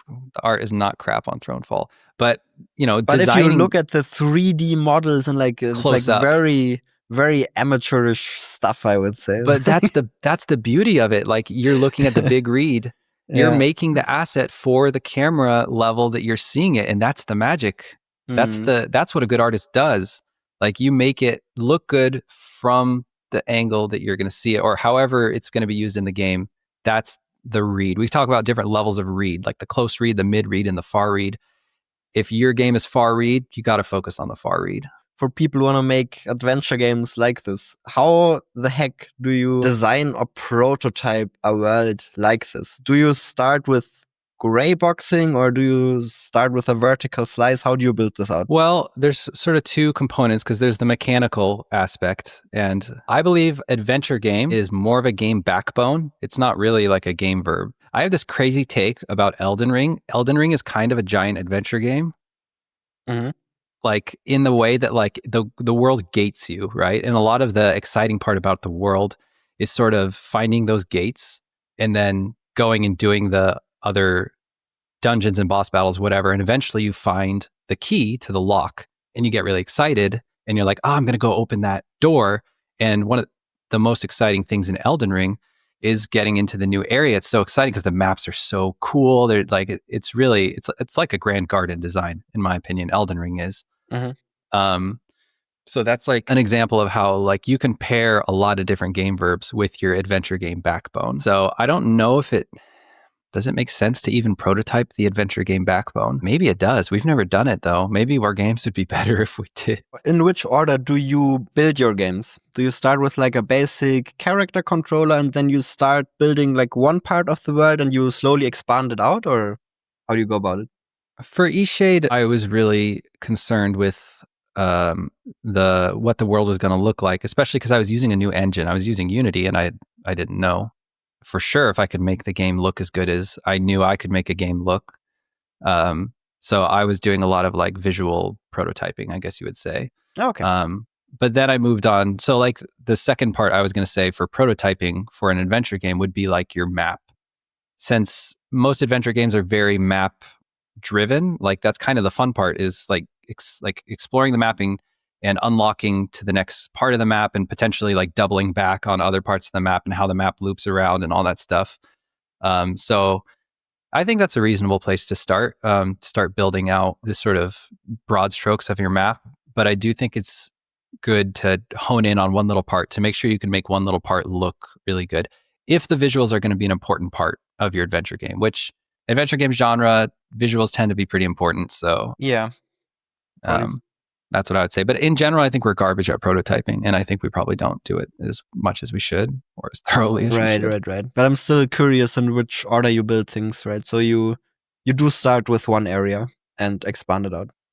I would say so, yeah, for Eastshade, started with one. Although even in like within 3 months of Eastshade, I already had the terrain shape, roughly, the shape of the island and where the river was going to be and where the mountains were going to be and where my 2 cities were going to be. Okay. So I already had sort of planned that out. And then I started honing in on one little area. And we did make a vertical slice. I think like 3 years in, Lyndow, the whole Lyndow area up to the toll bridge was, we made a complete vertical slice of the game, like pretty darn vertical slicey. Like even all the art was mostly done and stuff. I see. Okay, so for Eastshade, you did make a vertical slice, and that's also what allowed you to make this spin-off game, which also takes part in this slice of the world. Some of that game does take place in the vertical slice area, but some of it doesn't. And for Glimmerwick, was it a similar thing where you started with one area, or did you build out the entire map? Or when you say planning the map, is that also like on paper, and then you already in the beginning you start thinking about which areas are blocked off in the beginning, or like how do you think about this? I would say we do. We think about which areas are where the school is going to be, how far can that player go right away in the beginning, what kind of impasses. Impasses are really important to us, like just the way that we make the games. Like the impasses end up being the cornerstone of the progression in the game. Like, like this, you can't get past this bridge. Well, in Glimmerwick, we have a ferry. This little girl drives a ferry and she's off goofing off and you have to get her back. But like there's a chain of quests in order to get that done. So since we know that environmental exploration is the biggest reward for the player that we have, that's the biggest chip we can play. A new area, that's like the grand reward of any end of any quest chain. So we make sure to sort of space those out, and we want the environment to be able to support the kind of impasse that we can think of. We really want the impasses to be somewhat believable, even if they're maybe goofy, like why is a little girl driving a ferry? Like within the game world, they kind of make diegetic sense, I guess. And we want them to be like varied and interesting. So sometimes we think of an impasse and then we have to think of make the world that serves that impasse. Like in Glimmerwick, there's a gondola. So that's one of the impasses. You got to repair it. Okay, so now we need to make a gondola that takes you up to a mountain area. Now we need a mountain area. And then, so we need to, shape the world in that way. So I'd say it's kind of impasse. That's like the sort of skeleton of the world. But for Glimmerwick, we did the same thing. it seems like we're very visuals focused. We're a very visual studio. We have a lot of like art muscle, I guess, between Jacqueline and myself. Like we're both like good artists and we think a lot about it. So I was really concerned with, I mean, I knew Jacqueline's illustrations were amazing, but I wanted to make sure that I could, make that happen in Engine, like make it actually look like an illustration, like one big endless illustration. That's what I wanted.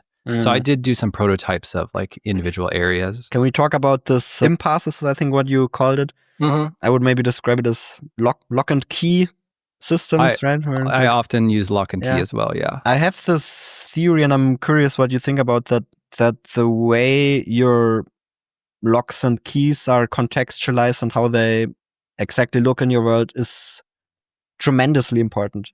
That's not a theory. That's correct. No, I'm just kidding. We're like exactly on the same wavelength on that. I 100% agree. Even with those exact words, I think of it in that exact way. Okay. Because like when you think about the most boring one I could come up with is like literal key. A literal lock and key. A literal exactly. lock and key. That's like one of the most boring ways to do it. And obviously for some games, that's exactly the correct way to do it because it's very easy to understand. Like if you have a fast-paced action game or something, sure, do it like that. But like for a narratively driven exploration game, the other typical thing would be like a lock where you have to put in a numbered code or something, right? Yes, very boring. Exactly. Yeah, absolutely. And Outer Wilds is the exact opposite example where the lock and keys are so interesting that they are the gameplay.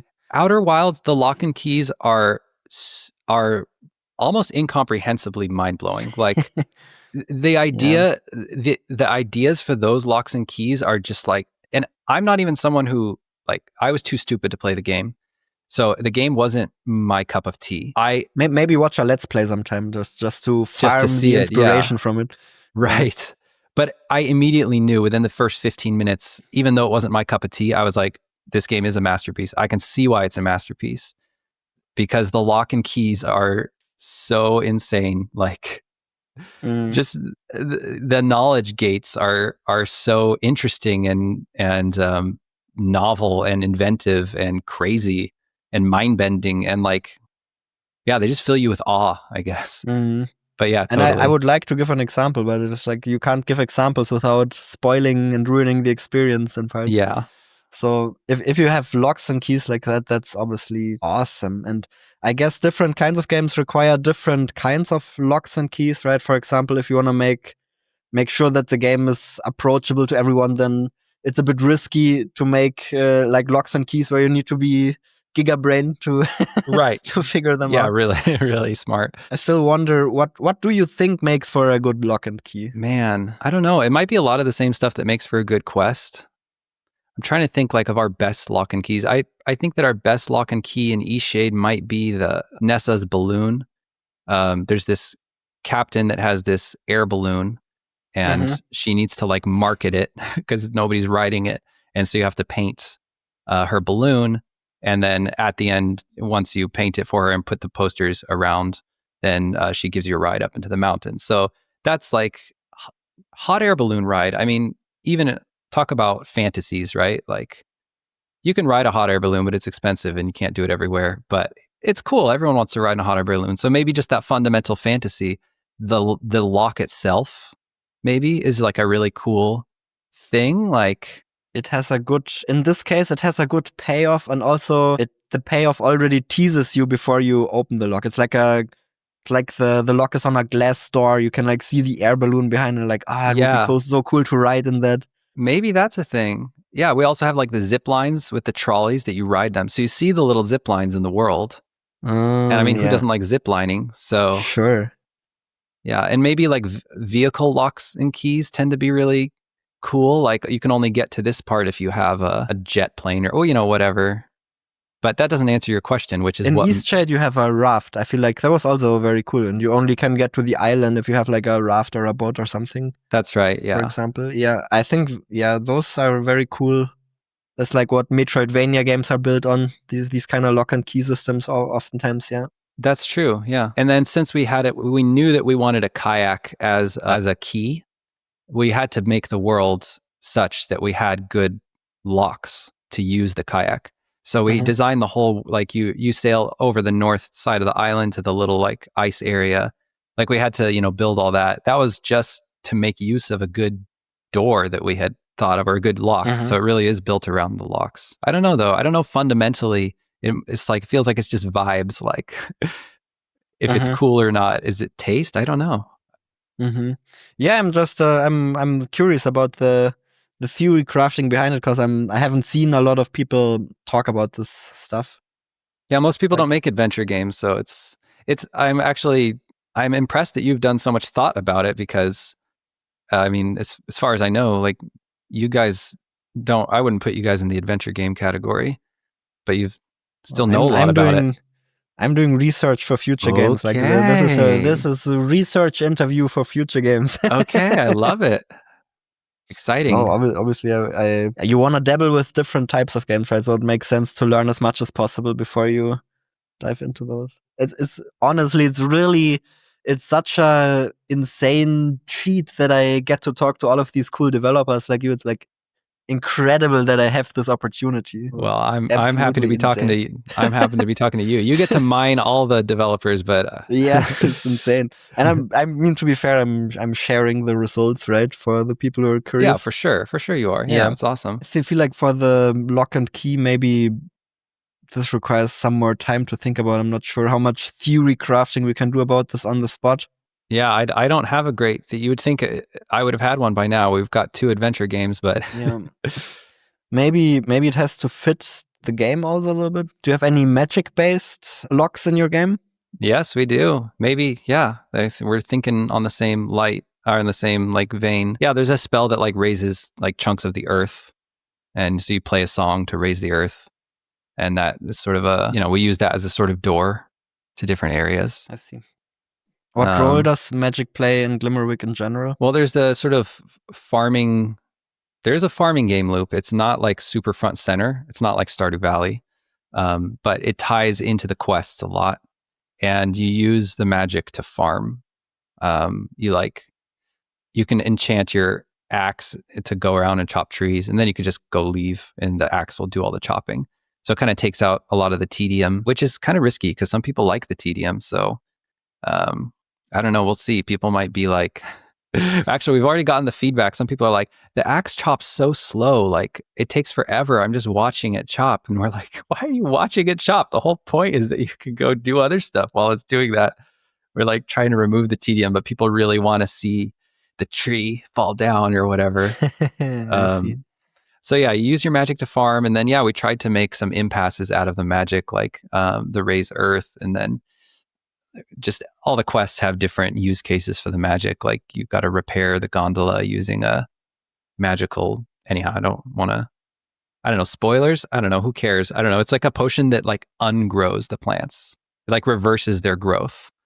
And so it's sort of, the thing is overgrown and you make it unovergrown, stuff like that. So it's still adventure game, but we do the musical spells, and the spells themselves are, it's like a rhythm mini game to like learn the spell. And then once you learn the spell, then you can do it. Yeah, I'm curious to see what role the magic plays, because one of the very big risks with magic is sometimes that you kind of leverage the fantasy, but you forget to put in any magic. Like actually, the first Harry Potter movie has this as well, where I think Harry casts like a single spell in the entire first movie or something like this. Oh, really? Yeah. Well, you said you're doing tech art for Glimmerwick, right? I guess we could call it that. Yeah, I mean, I write shaders and I come up with the pipelines, and I figure out like how we're gonna like do our rigs for characters, things like that. Yeah, and I mean, I do a little bit of programming, and then it's kind of weird. Like sometimes I have trouble even figuring out how to categorize the kinds of things I do on Glimmerwick, but I know I'm doing a lot of like quest markup and authoring of collision bounds and meshes and things. And we also have like a weird projected, a lot of the illustrations that Jacqueline does for the buildings, we project onto sort of low poly proxified 3D meshes. Yeah, I've seen that in the devlogs. Okay. I'll pull up a clip from your devlog if you're fine with that. That'll make it less boring because like I feel like I'm like as boring as watching paint dry right now. So oh, no worries. I'll cut out all of the boring parts. Okay. Do you do the writing for the games, or is that your wife? For Eastshade, I did a lot of the writing. I'd say, I don't know what percentage of it, maybe half, maybe a little bit more. I'm not sure. But for Glimmerwick, I've done very small amount of writing. Actually, even Jenny, our programmer, has, I would say, done more writing than me on Glimmerwick. But Jacqueline, my wife, has done 80, 90% of the writing, something like that. Do you have any thoughts on what makes for a good story or for good writing in games? I would say a lot of what I think about games writing is viewed through the lens of making quests. I think it's really hard to tell a story in a game in the classical sense with like, this will happen and then there's going to be a twist here and then these two characters say this to each other. Like that kind of stuff is kind of hard to do. We do have some of it. We even have things, we call them character arcs in the game, which are basically like quests for particular characters. I think that a lot of games, I don't know, we try to keep the exposition light. We don't want to just like make people read. We try to do the exposition in like the world itself, like the things people are seeing. And I think that you want to try to, when people talk about a character in a book or a movie and they call them one-dimensional, it's kind of like a knock, right? A one-dimensional character is a bad character. But in a video game, a one-dimensional character is actually pretty good because most characters are zero-dimensional characters. So like if you can, sometimes I feel like if you could just come up with one shtick for a character, like, oh, this character is just really anxious all the time. That's it. Because you're not going to get that many lines with them, right? Because it's a video game. You're going to get literally like 5% as many lines as you might have in a movie. So if you can just imbue one thing into their lines so that at least the player can come away with some idea about what this person is like, I think that's helpful. I see. I think that's the end of that's the only things I can come up with right now. I'm just probing in a couple of different directions where the most value to extract is from you. Can I ask one more thing about marketing? How do you think about marketing in general now? Do you think it's sort of a thing that happens automatically if you have a good game, or do you think you need to put some work into marketing? I think you and I probably are pretty similar about, like, I've heard you say that like there's just a few things that you even can do and they're pretty much, you do them every time. Like once you kind of know the ropes, you got your announcement trailer, you apply for showcases and festivals, you probably do your demo release, and then maybe you do Next Fest, maybe you do a couple other festivals. Like there's certain beats, and then you maybe have your release date announcement or whatever. And that's kind of just what everyone does. I mean, maybe there's some cool guerrilla marketing tactic out there that if you're really creative, you could come up with. But by and large, most of the time, if people want to play your game, you do those basic things. We don't have a lot of data on good games. I don't like that term because I think it's really confusing to people. Sure, good can mean a million different things. Exactly. Yeah. I guess I'll say games that people want to buy. We don't have a lot of data on what happens when somebody has a game that people want to buy and they don't do the basic marketing things. Because it tends to be so freaking hard to make a game of that caliber that by the time you've done it, you're going to take it seriously enough to do a press release and to do announcement trailer and to do the sort of basic things that you tend to do. Like we don't usually see a high caliber developer put a lot of effort into a game and then put zero effort into marketing. Exactly. Yeah. We just don't see it very often. True. But yeah, in general, I definitely feel, I don't know what percentage the game it is, but it's a pretty freaking high percentage.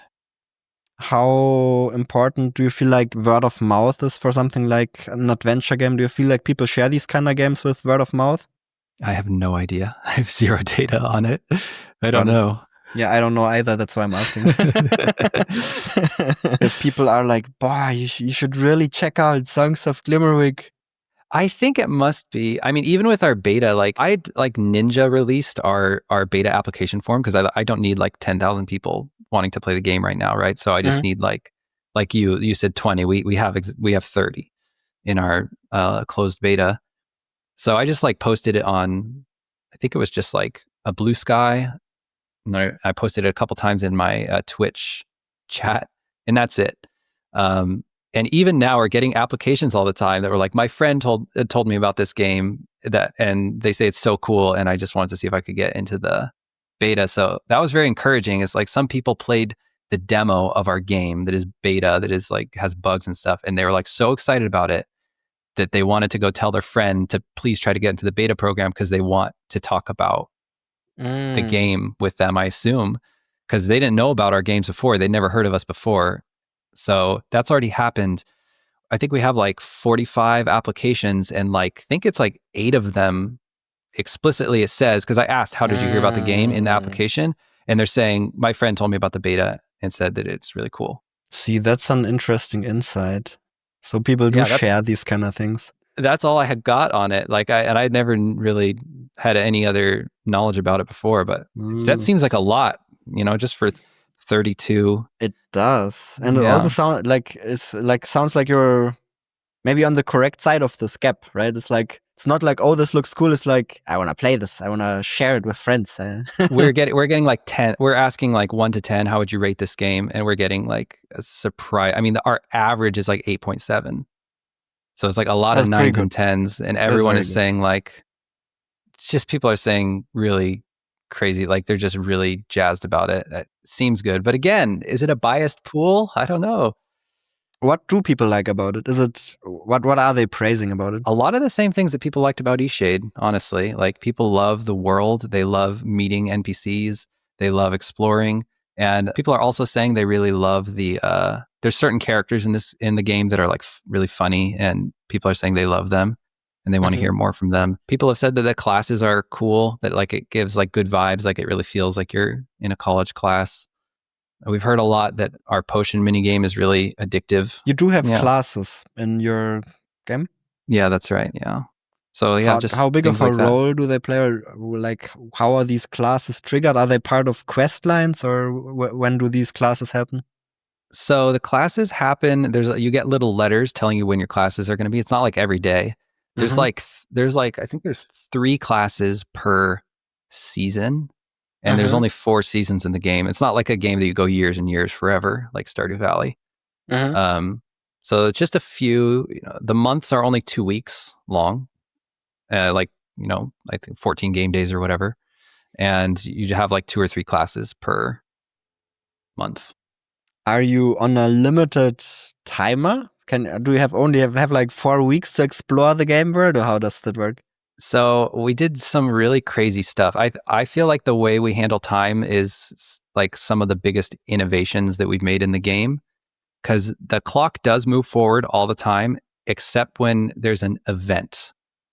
We call it like a timed event. And when there's an event, so this could be a class or a festival or even like shenanigans, like your friend told you to meet you at X place, whatever, then your clock turns into a little icon.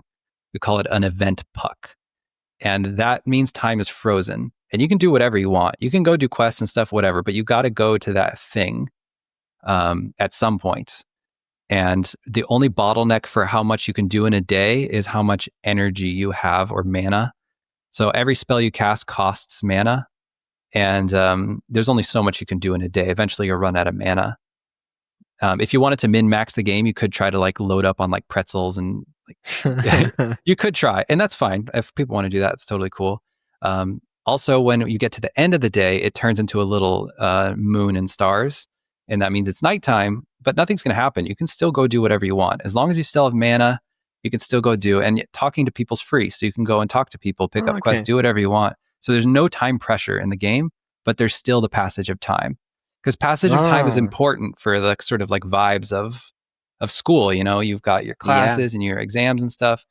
So it was a really hard problem because we did not want time pressure. Like we hated that about, I guess, farming sims. It works for farming sims. They're effectively time management games, most farming sims, right? What you do with your day, it's kind of the game. It's kind of like how you want to, tasks you want to put into your day. It's sort of like this little mini management game.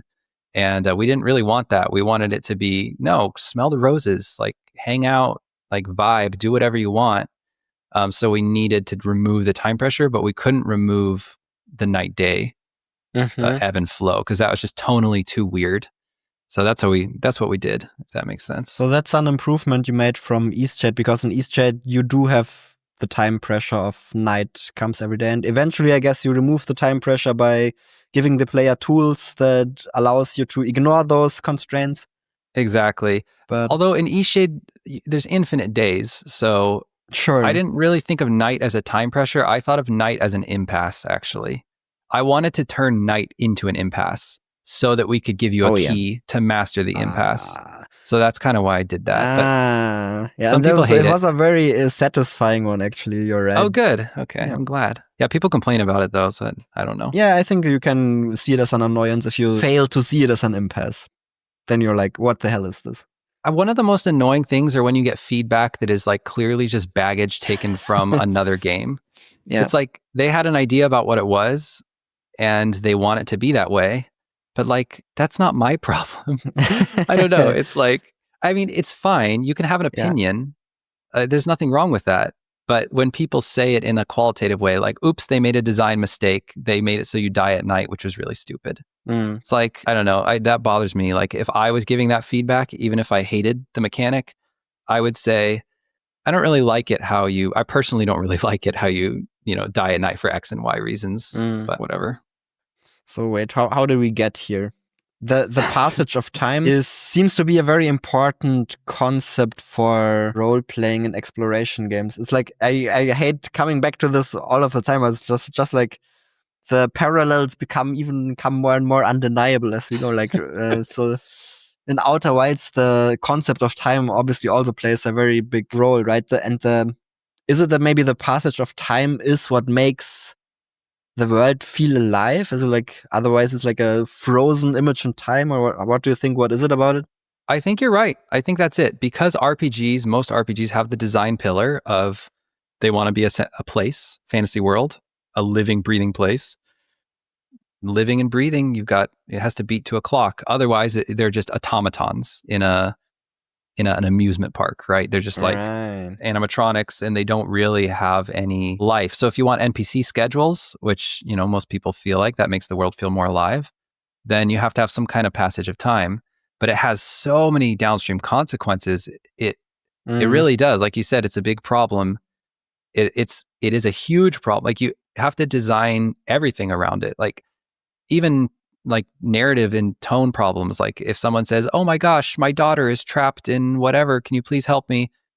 Okay, it's kind of weird if like you just F off for 3 weeks and like the night keeps. I don't know. It's hard. I think what you're doing with Glimmerwick is really smart, actually, in terms of time. You're right, I've never seen something like this. It's like you have passage of time, but you take a lot of liberties with how you interpret it, and like time works in a funky way. Yeah. But you still have the night every night, so it feels like, okay, we did stuff today. The day is over. Tomorrow, I'm going to see my friends in the morning. Going to go to class in the morning. Whatever. It works really well. I'm sure you feel like this. Every game has like a few design decisions that are like eureka decisions. They're like, that is a banger. Like that was a Miyamoto design decision. That solves multiple problems. And that one, the locking of the clock for events and for night was one. Like Jacqueline and I, we were just like buzzing after we thought of it. We were like, oh my God, that's going to solve so many problems. What's funny is like as a game developer, I also feel the vibe. It's like, oh my God, I gotta remember this. The fact that you can take some liberties with your time system. It's not like if you have a clock, it has to be constantly ticking. It's like exactly really cool thought for sure. Could we talk about YouTube for a second? Oh yeah, for sure. I was wondering like how much you think about your audience and like who you're talking to, and how much I guess like, do you feel like you're trying to talk specifically to game developers, or are you talking to people who are just tangentially interested in game development, or are you even trying to maybe talk to some fans of your games? It changed over time, right? When I started, I used to think about my YouTube channel as like a marketing tool for my games. Okay. Now I think about YouTube in a completely different way. Now it's like almost like a charity I do for other game developers. Like, I don't think I have to run this YouTube channel anymore. It's just like, it's fun to be part of the dev community in this way. It's fun to be part of the discussion. I like to contribute to the discussions. And there are a couple of cool perks that come with having a YouTube channel. Like, for example, I get to talk to people like you and so on, which is something I would have otherwise maybe not have the opportunity for. So that's a cool perk always for me call as me well. Up, even without the YouTube channel. I know what you mean. Yeah. But I don't really look at YouTube from a marketing perspective anymore. There's like stuff I want to try for my next games. For example, I want to try making some shorts about my games because I've heard some people had some good marketing success with that. But like the majority of videos that I make on my YouTube channel nowadays are like very niche content for game developers specifically. Like nobody else is gonna listen to a 2-hour interview about game developments. Like I have very much shifted to just serving game devs at this point. And like all of the videos I do are very specifically for game devs. And I'm like, I don't care how effective this is for marketing. That's not really the point of this anymore. So I guess it depends on the goals you have going into it. What I hear from you is that you would maybe like the YouTube channel to be more of a way to attract people who are interested in the kinds of games you make. Is that what you thinking about? Sure.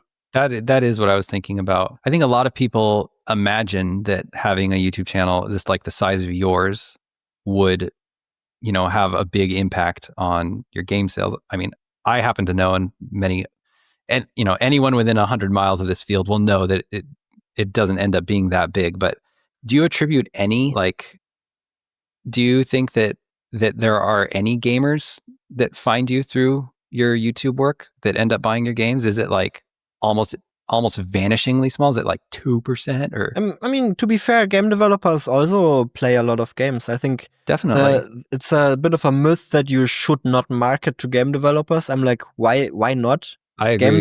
Game developers play a lot of games probably, so why should you not market to game developers? The strange idea. I mean, if one of your videos gets 400,000 views, which a lot of your videos get, like those kinds of numbers, I mean, most showcases don't even get that many views. So, yeah, it's true. I think it would be unfair to say that there's like no gain in having a YouTube channel. Obviously, it helps, right? Yeah. Okay. It depends on, it's like, I think of a good way to think about it is like a safety net, maybe. It's like, it limits your downward potential. Like there's like maybe a certain barrier that you can't fall below, but it doesn't necessarily help with the upwards potential. Breaking into the getting into the real mainstream. That makes sense. Yeah, I think that's the correct way probably to look at it. I used to think that I just thought content marketing devlogs. I thought devlogs would probably only be for developers, but I've been seeing more devlog channels that they almost talk just like philosophy. They talk like design philosophy, kind of like what we were just talking about with the passage of time. You don't have to be a game developer to shoot the shit about that. Like there are, of course. But then I made the one video. My wife and I went all in, and it made millions. Video. I don't know if you've heard of that one. I've seen that video. Yeah, it's I think it's your most popular video, right? Oh my God, by far. And it has 2 million views now, and that one pierced into the mainstream. So for that one, that video made me. It's hard to quantify exactly how much. But there's no way that single video didn't make my company at least 50 grand, just the video in sales and wish lists and stuff. And that got me thinking obviously I don't have any more topics that can be like that. But if I make 10, 20, 30 videos and I get one or two like that, then I wonder if it becomes worth it. I don't know. I also just I like being able to talk to our audience because I feel like I don't really have any way of doing it. Have you tried shorts? I haven't tried any shorts yet. I mean, we did have a TikTok going, but we weren't running it. We were paying a company to do it. I think that might be worth looking into. I feel like if you want to reach gamers, that's maybe the better place to do it than long form nowadays. Really? Okay. Because it just ends up in people's feeds, and if it's engaging enough, they'll watch it.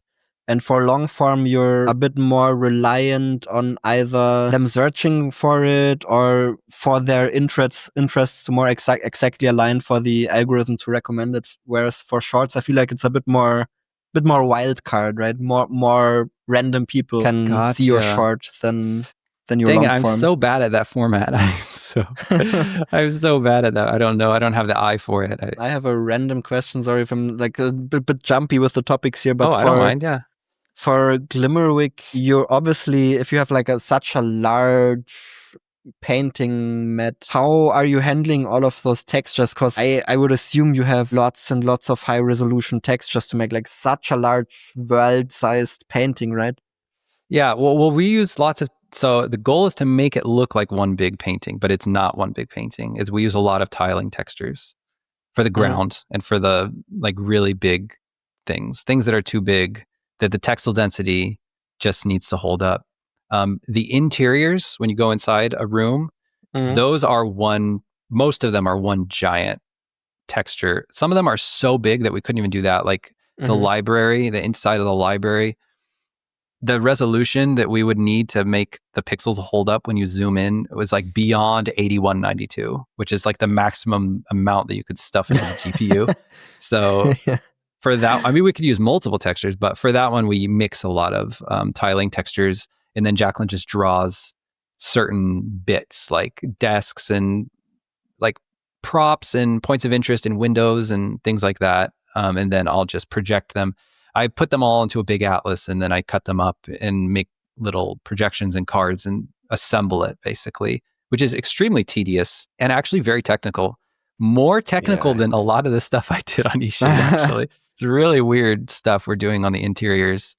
But some of the interiors are small enough, she just draws the entire thing as like a 4096. And then that's not a problem because you just go into the interior, it loads in, and then it unloads when you leave. So plus, I mean, we have so much memory nowadays. You could just burn memory for warmth. You could just do whatever you want. I see that it's not a problem from like the performance perspective, but like from a project management perspective, it sounds challenging because I assume you have like a folder with like 500 textures, probably something like that.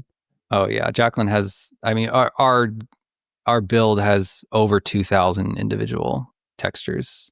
Way Jesus over. Christ. It might be even more than that. But yeah, I don't know. We use Perforce, which is really good with big binaries. And the total What's size that? we use Perforce, which is the version control we use. Oh, okay. Which is just better with big files, basically. Got it. It's like just faster.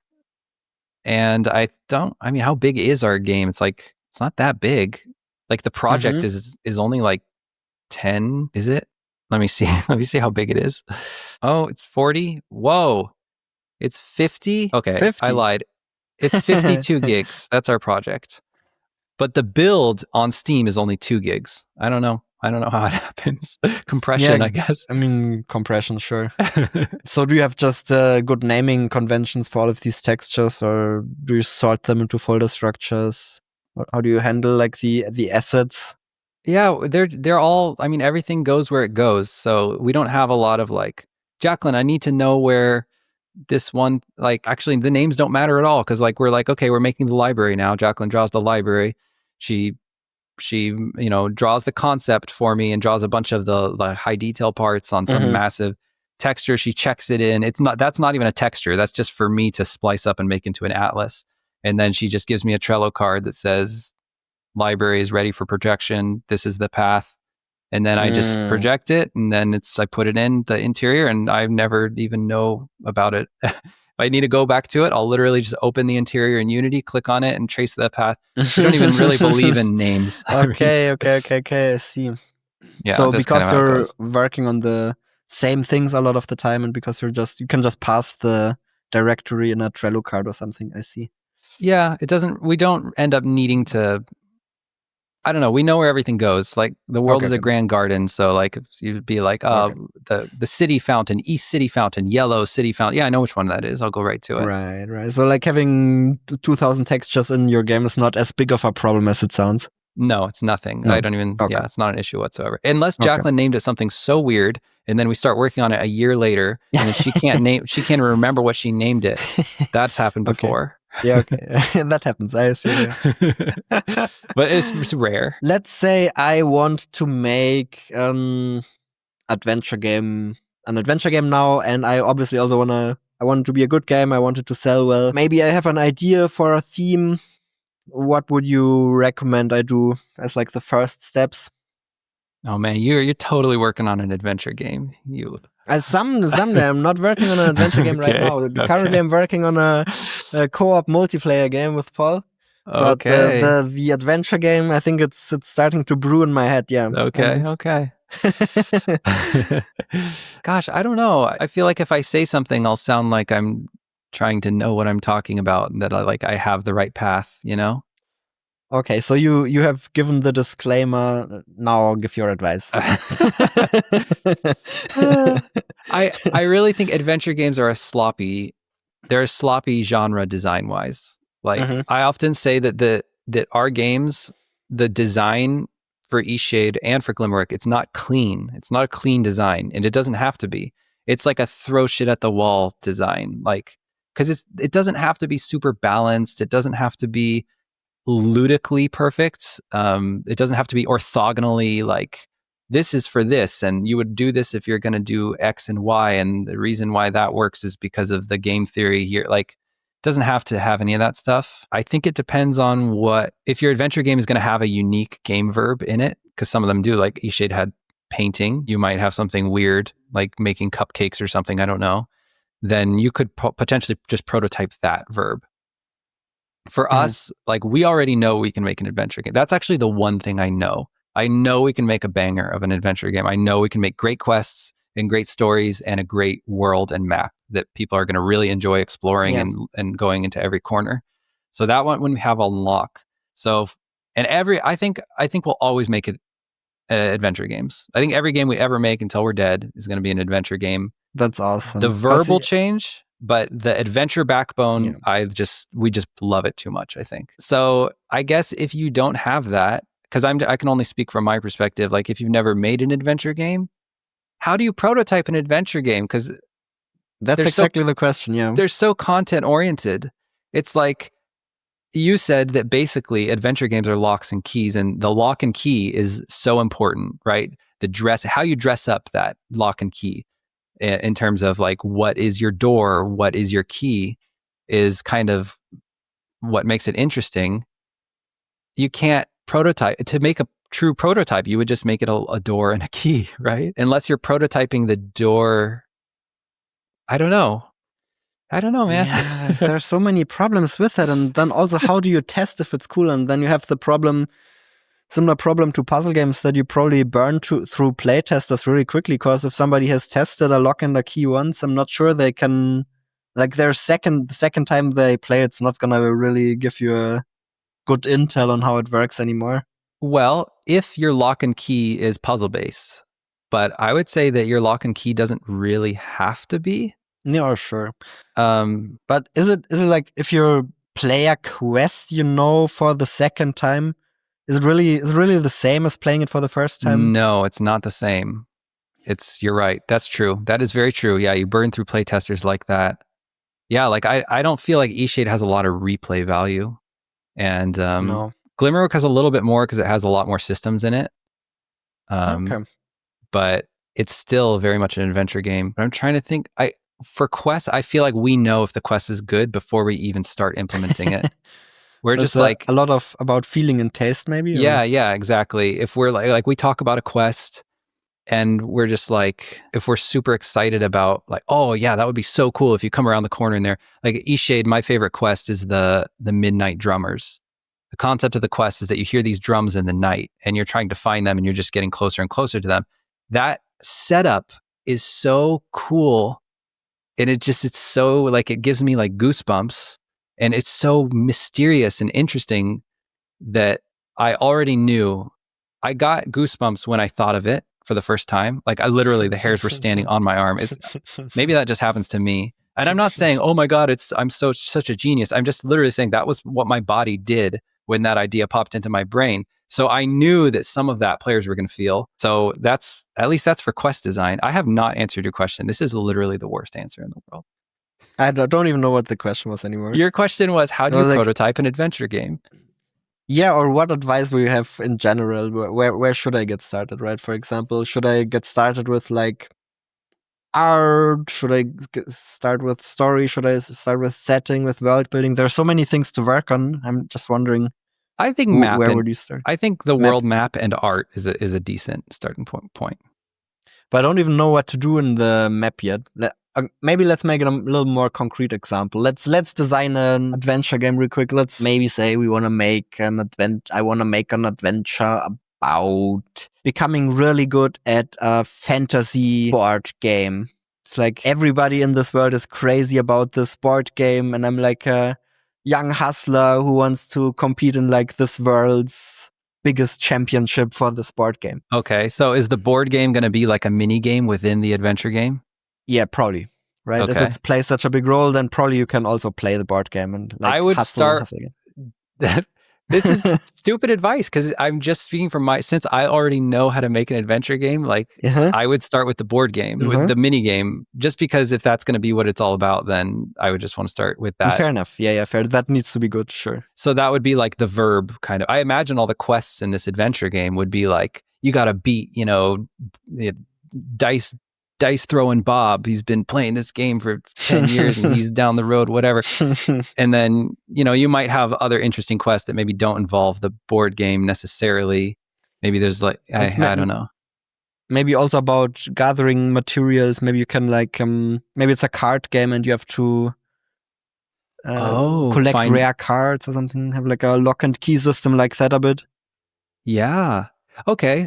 So if the board game is going to have things you find in the environment that help you in the game, then I would think, making a little sort of map with, I guess I would go in the sort of vertical slice-y direction with this. I would say a little area of the world that you're going to test out the kinds of quests that you're going to have in the game, the kinds of like dialogue that you're going to encounter that will give you your assignments, for the player, and sort of see how that mini game links up with the world. And maybe you're just collecting stuff for the mini game. Maybe the actual mini game you can put on the shelf. Like, we're not going to worry about that, but just know that you're collecting stuff for this mini game. You could prototype that probably. Again, you're talking to a guy who's never made a prototype in his life. No, that's fine. I'm gathering. That's why I'm talking to a lot of different devs and like trying to figure out how different devs think about things. Let me tell you this. So I really, after watching your video about pathfinding or search algorithm for design, I'm feeling like I definitely want to do more of a prototype phase for our next game. But it's like, I think different games require you to test different things, right? For example, for Eastshade, you said that you made a visual prototypes early on. Yeah. I think that was probably the correct thing to do, right? You were testing the things you felt most unsure about. In a way. Like, maybe you were confident that like you could figure out how to do great quests and so on, but you weren't sure you could do good graphics in Unity. So that's what you went to first. Yeah, and I thought that was kind of that was like my magic card. Like, the game is going to look completely bananas. That was what I had in my head. Like, people are going to see it and they're going to go, what the hell is that? And that's, I guess, kind of our appeal factor too. So I needed to make sure I could make a game that looked bananas in Unity. It doesn't look bananas anymore. At the time though, like, I was making Eastshade in Unity 4 and it looked exactly like it does today in Unity 4. So it looked very ahead of its time, or what do you mean? Yeah, people were like, what the hell am I looking at right now? Like, what is this? Like, what is this? What did you do? I see. I look forward to all the comments talking about how incredibly cocky and insufferable I am. No worries. I don't think that's a problem at all. If you would build another adventure, you would... What I'm hearing a lot is that like the vertical slice method probably makes sense. Because it it forces you to define all of the important questions, sort of, right? It forces you to define the art style. It forces you to define how like a quest feels like in your game. I think you could do vertical slice without even art if you wanted to prototype the adventure hooks of your game and sort of how those things play together and what your quests are going to look like. I think you could do it without art as well. I think it could work. Unless you were really scared about making the game look, then you maybe could do the art.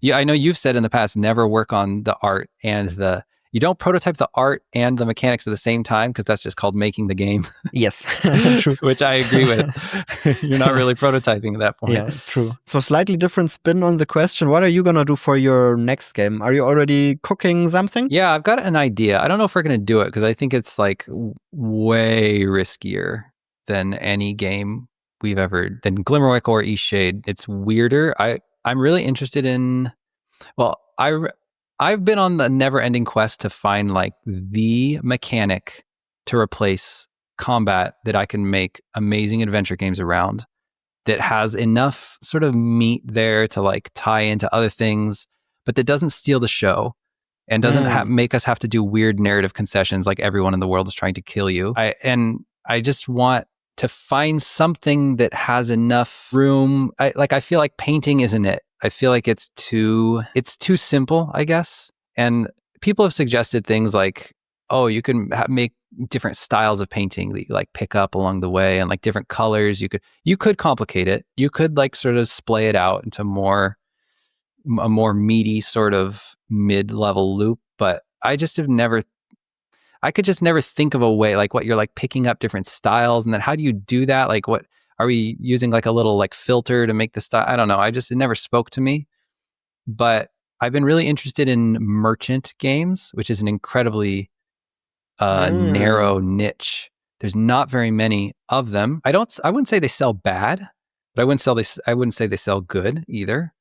So thinking about viability, kind of meh, I don't know. But also I've never seen one I've never seen one as expensive as what I think we would probably make. Maybe like the Guild or something. I don't know. But I just feel like I've been playing them for research, and I feel like there's actually a lot there. The basic verb of buying something and selling it at a higher price, there's actually a lot of stuff you can do with it. You can have an entire skill tree on like sort of modifiers for that. You could have production chains if you wanted. You could buy, an idea I had was like you could buy properties, and that could be like the final endpoint to sell your production chain, so you get a little bit more money for them. And I'm thinking like, okay, I could build a sort of loop around that and then hook it into an adventure game. So there's like this big map, and there's characters, and I'm thinking like when you do quests, you actually collect that character, you can put them on your staff, and you can assign them to like a trade route or a production chain. So it sort of marries the adventure-y narrative ness of it with a sort of more mechanically rich thing. I already wrote like a little design doc on it. I still don't know if I'm going to do it, just because I don't know. I'm scared that it's like I'm scared that the fantasy of being a merchant doesn't appeal to enough people. I think the magic oftentimes happens when you find the correct way to romanticize a fantasy, right? For example, who would have known that Car Wash Simulator would do so well, or something like that? Oh, this is like, it's so not me, that's for sure. But then, like, if you find the correct way to romanticize it, and like you only take the good parts of the fantasy and you exaggerate them and you remove the bad parts of the fantasy, then I think a lot of fantasies can become a lot more appealing than you initially anticipated. And I think being a merchant is already not a bad fantasy at all. Not a bad starting point. No, not at all. I think it's a pretty cool fantasy, actually.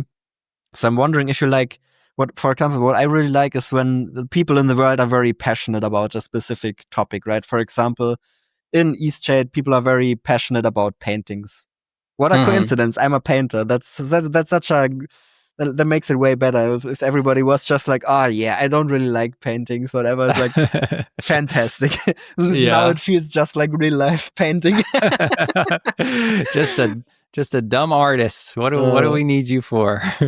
I think that makes fantasy so much better. So I feel like if you could find a believable way to make like traders the stars of this universe, then I think it could be way more interesting. If people don't look at you like, oh yeah, there's the trade, I am gonna buy my bread. If it's more like, holy shit, you can actually be someone by being a trader, I feel like that could certainly elevate the fantasy. Interesting, yeah.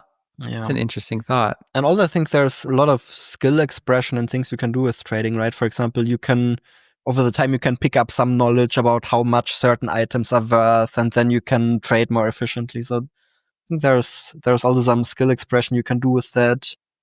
You can do like haggling competitions or whatever. It's like could also be kind of competitive, or maybe you have like a competitor who tries to outsell you or something. There can be like some storylines around that. Or I was actually thinking that the sort of main story would be that someone in your little party gets fired for a really stupid reason. They're just like a really horrible, nasty company. And they're like sort of the big merchant in town. And then you sort of like run off with some their cart. And so they're like chasing after you. They're kind of like the bad guy now in the game, but everyone doesn't like them already. And you're sort of growing your company.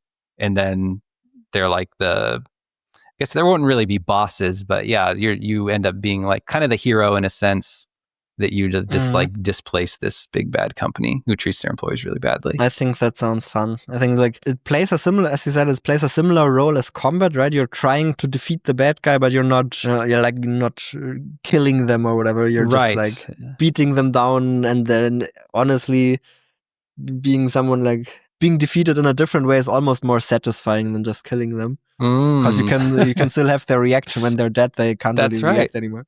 That's right. Yeah, exactly.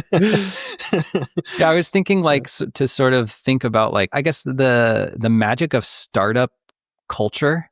Obviously, startup culture has a lot of negative connotation, but there's something very exciting about being on the ground floor of something new. I mean, that's something I felt. I'm sure you felt it as well. Like when Jacqueline and I were working on Eastshade, we really felt like we had so much purpose.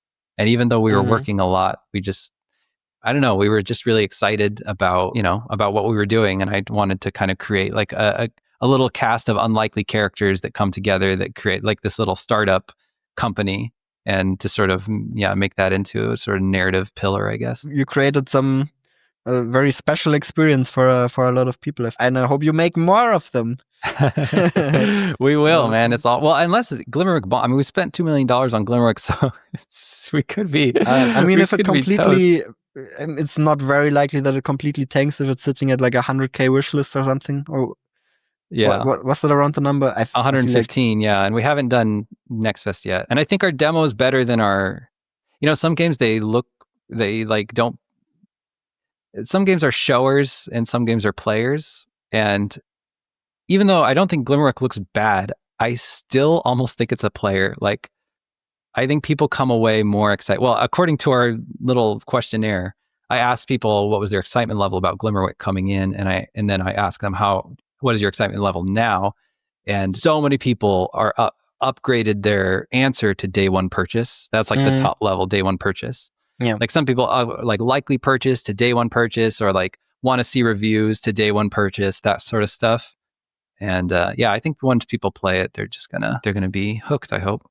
I think you're right. I think maybe it comes down to a similar thing as with Eastshade, is that you can't really see the verbs on the screenshots so much. So it looks a little bit like a walking sim once again. I think we did such a terrible job with the Steam page for Eastshade. I don't think our trailers are good. I don't know. I mean, it's so late now, but I think we could have done a much better job with that game. I guess what are the verbs for Glimmerwick? The verbs would be the casting this, well, I would call it farming, the farming loop, and the questing, just like talking to people, sort of adventure game stuff. And then also some of the environmental spells that you can cast to get through the impasses.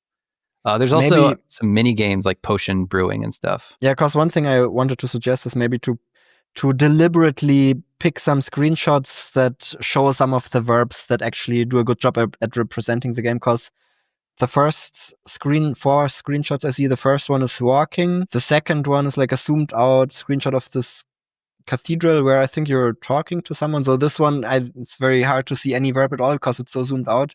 Then the third one is once again walking, and the fourth one is standing in front of a closed door, which I think is cool, which maybe the verb for that would be to explore, because it looks kind of like you're exploring this little hut here. Oh, okay. Cool. That's really good. That is really good feedback. Okay, let me go through. So the one where you're you feel like you can't tell what's going on in the interior. of the second shot? Like the second shot is more about the environment than about the verb. I think that's a fair thing to say. Gotcha. Yeah. Yeah. And the second and the third one, the verbs are walking. Yep. I agree. I know. I suck at this. Jonas, I don't know how to show verbs. I think it's mostly the realization that showing the verbs is a good thing in the first place. I think most developers don't think about the screenshots in that way, right? They're like, let's show some cool varied stuff from my game. I totally agree. Yeah, I totally agree. Yeah. And that is a realization that I've had, and I believe I had it after I made the Glimmerwick Steam page. So I'm gonna try to show time the to verbs. learn from that one. Yeah. Yep. There's one screenshot where it looks like you're creating the stone bridge by playing your flute. That's, for example, one that shows some cool action. At first, I didn't understand that you're currently making this thing appear. So I wonder if you can take a screenshot like that and give it a bit of a lift to maybe make it look like it's just coming out of the ground, to explain that a bit more. I feel like something like this is... Or more particles on the avatar or something, like more particles to make it look like she's really doing connection something. Between the avatar and the bridge appearing, maybe, or maybe some movement lines for the rocks coming out of the ground, something like that. Yeah. So that you can really see the verb of casting a spell, so to speak. Yeah. I think that'd be cool.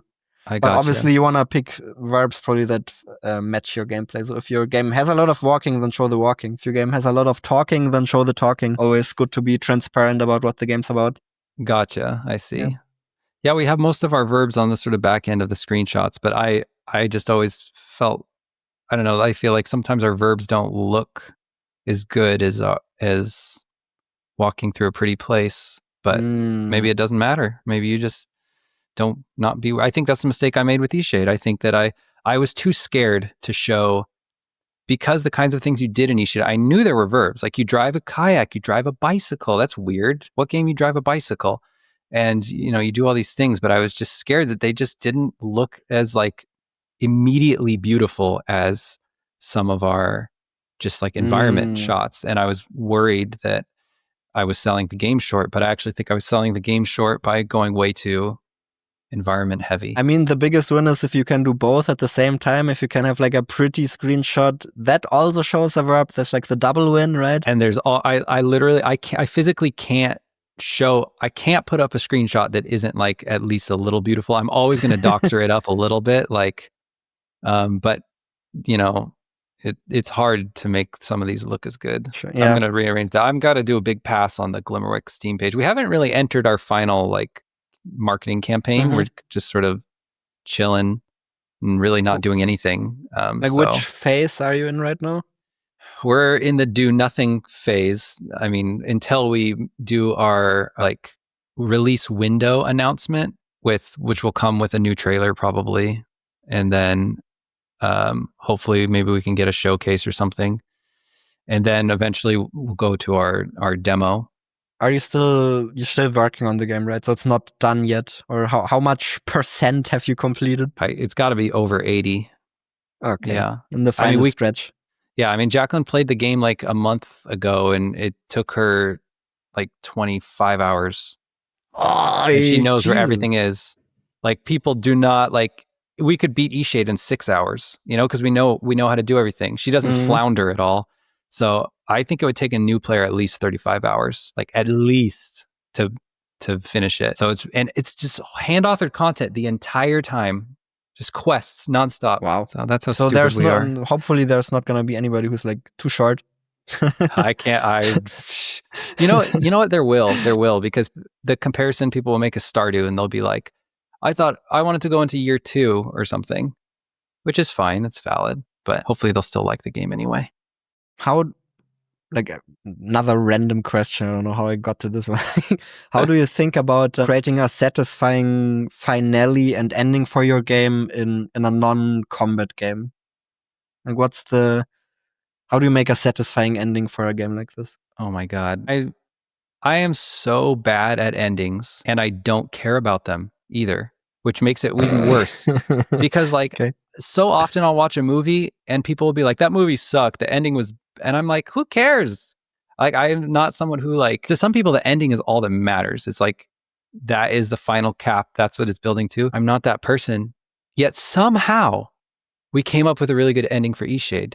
And basically everyone loves the ending for Eastshade. Can you catch me up? I kind of forgot what happens. I completed the game, but like you make the final painting, then what? Yep. Once you complete like Mother's Last Wishes or whatever, then you get a letter from the shipping company that says, you can go home whenever you want.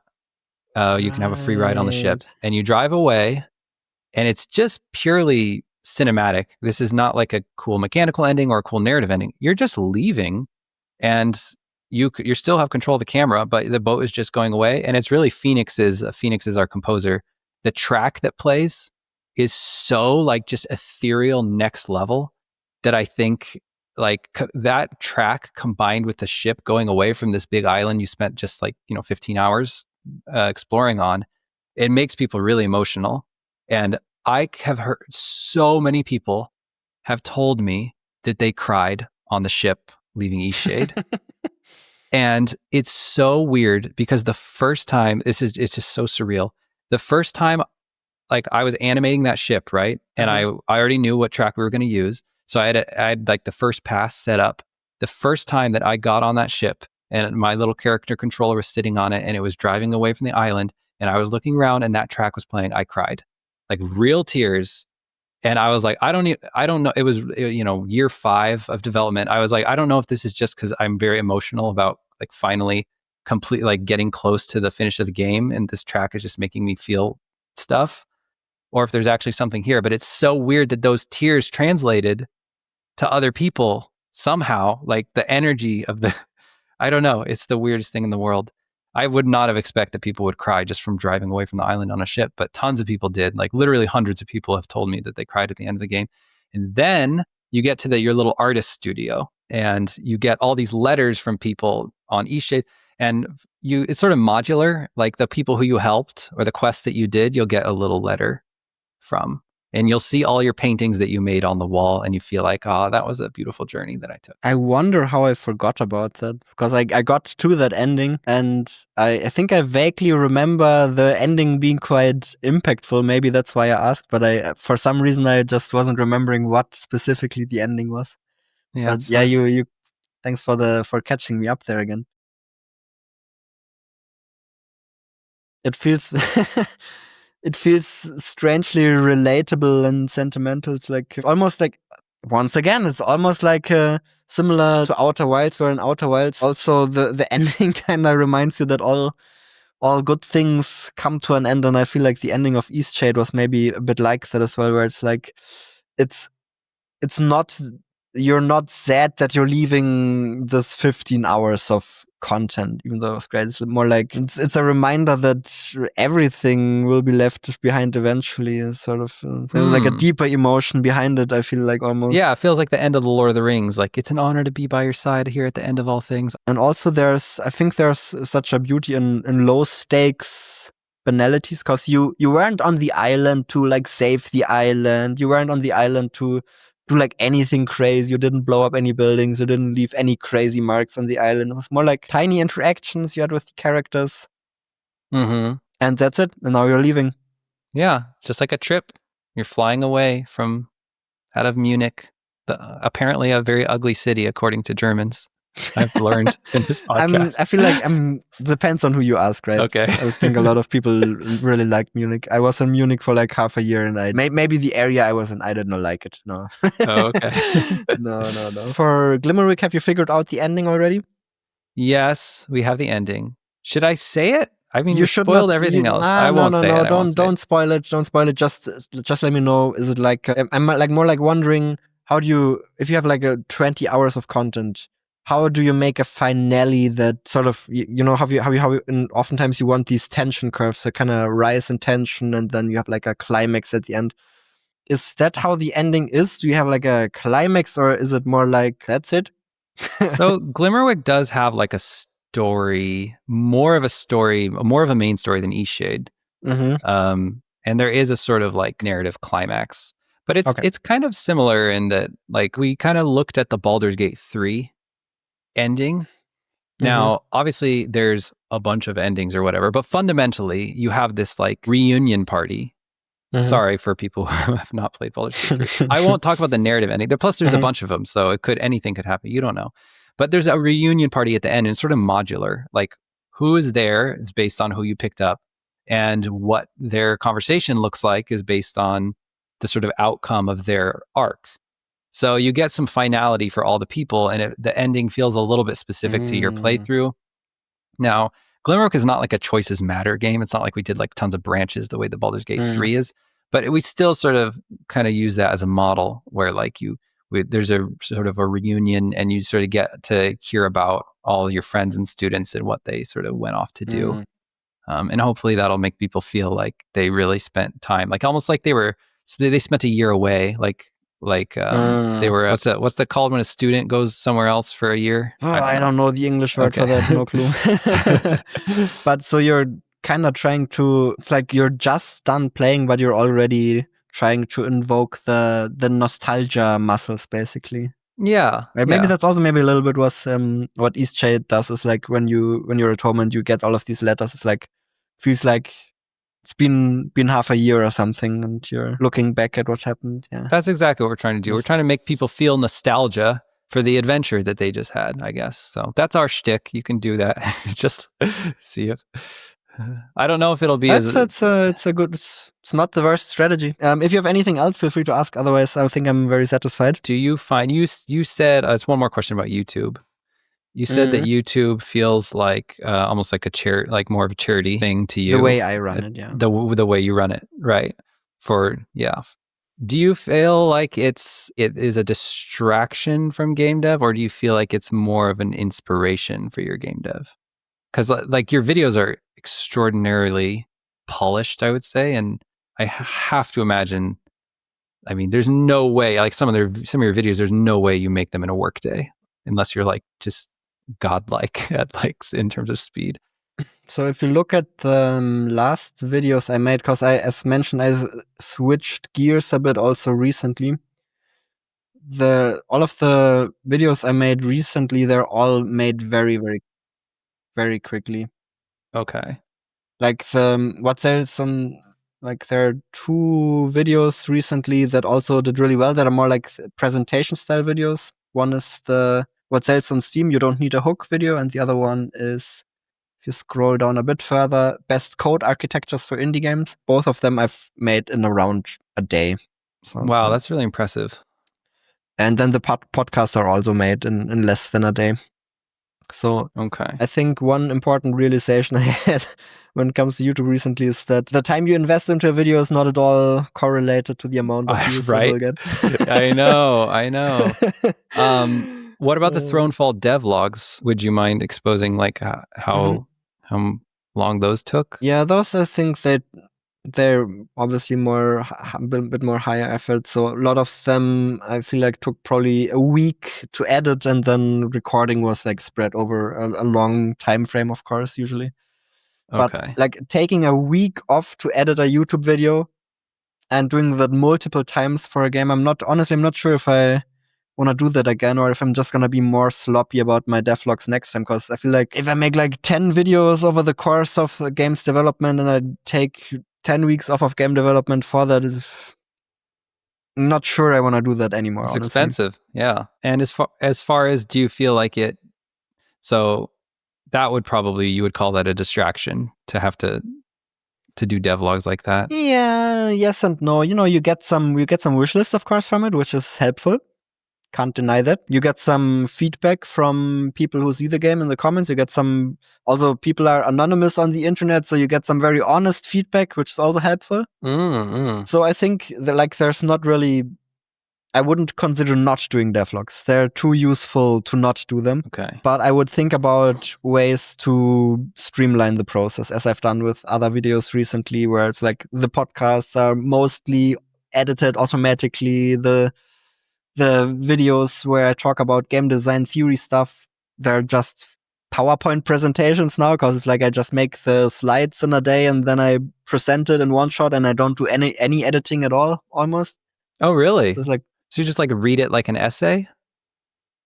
I just talk over my slides. Okay. I design the video basically as slides. So I plan and design the video in Photoshop, export all of my slides as PNGs, and then I just talk over them in one shot. And then in editing, maybe I have to edit out a couple of small sections where I repeat myself too often or something, but it's like very, very minimal editing. So all of that can also be done in a day.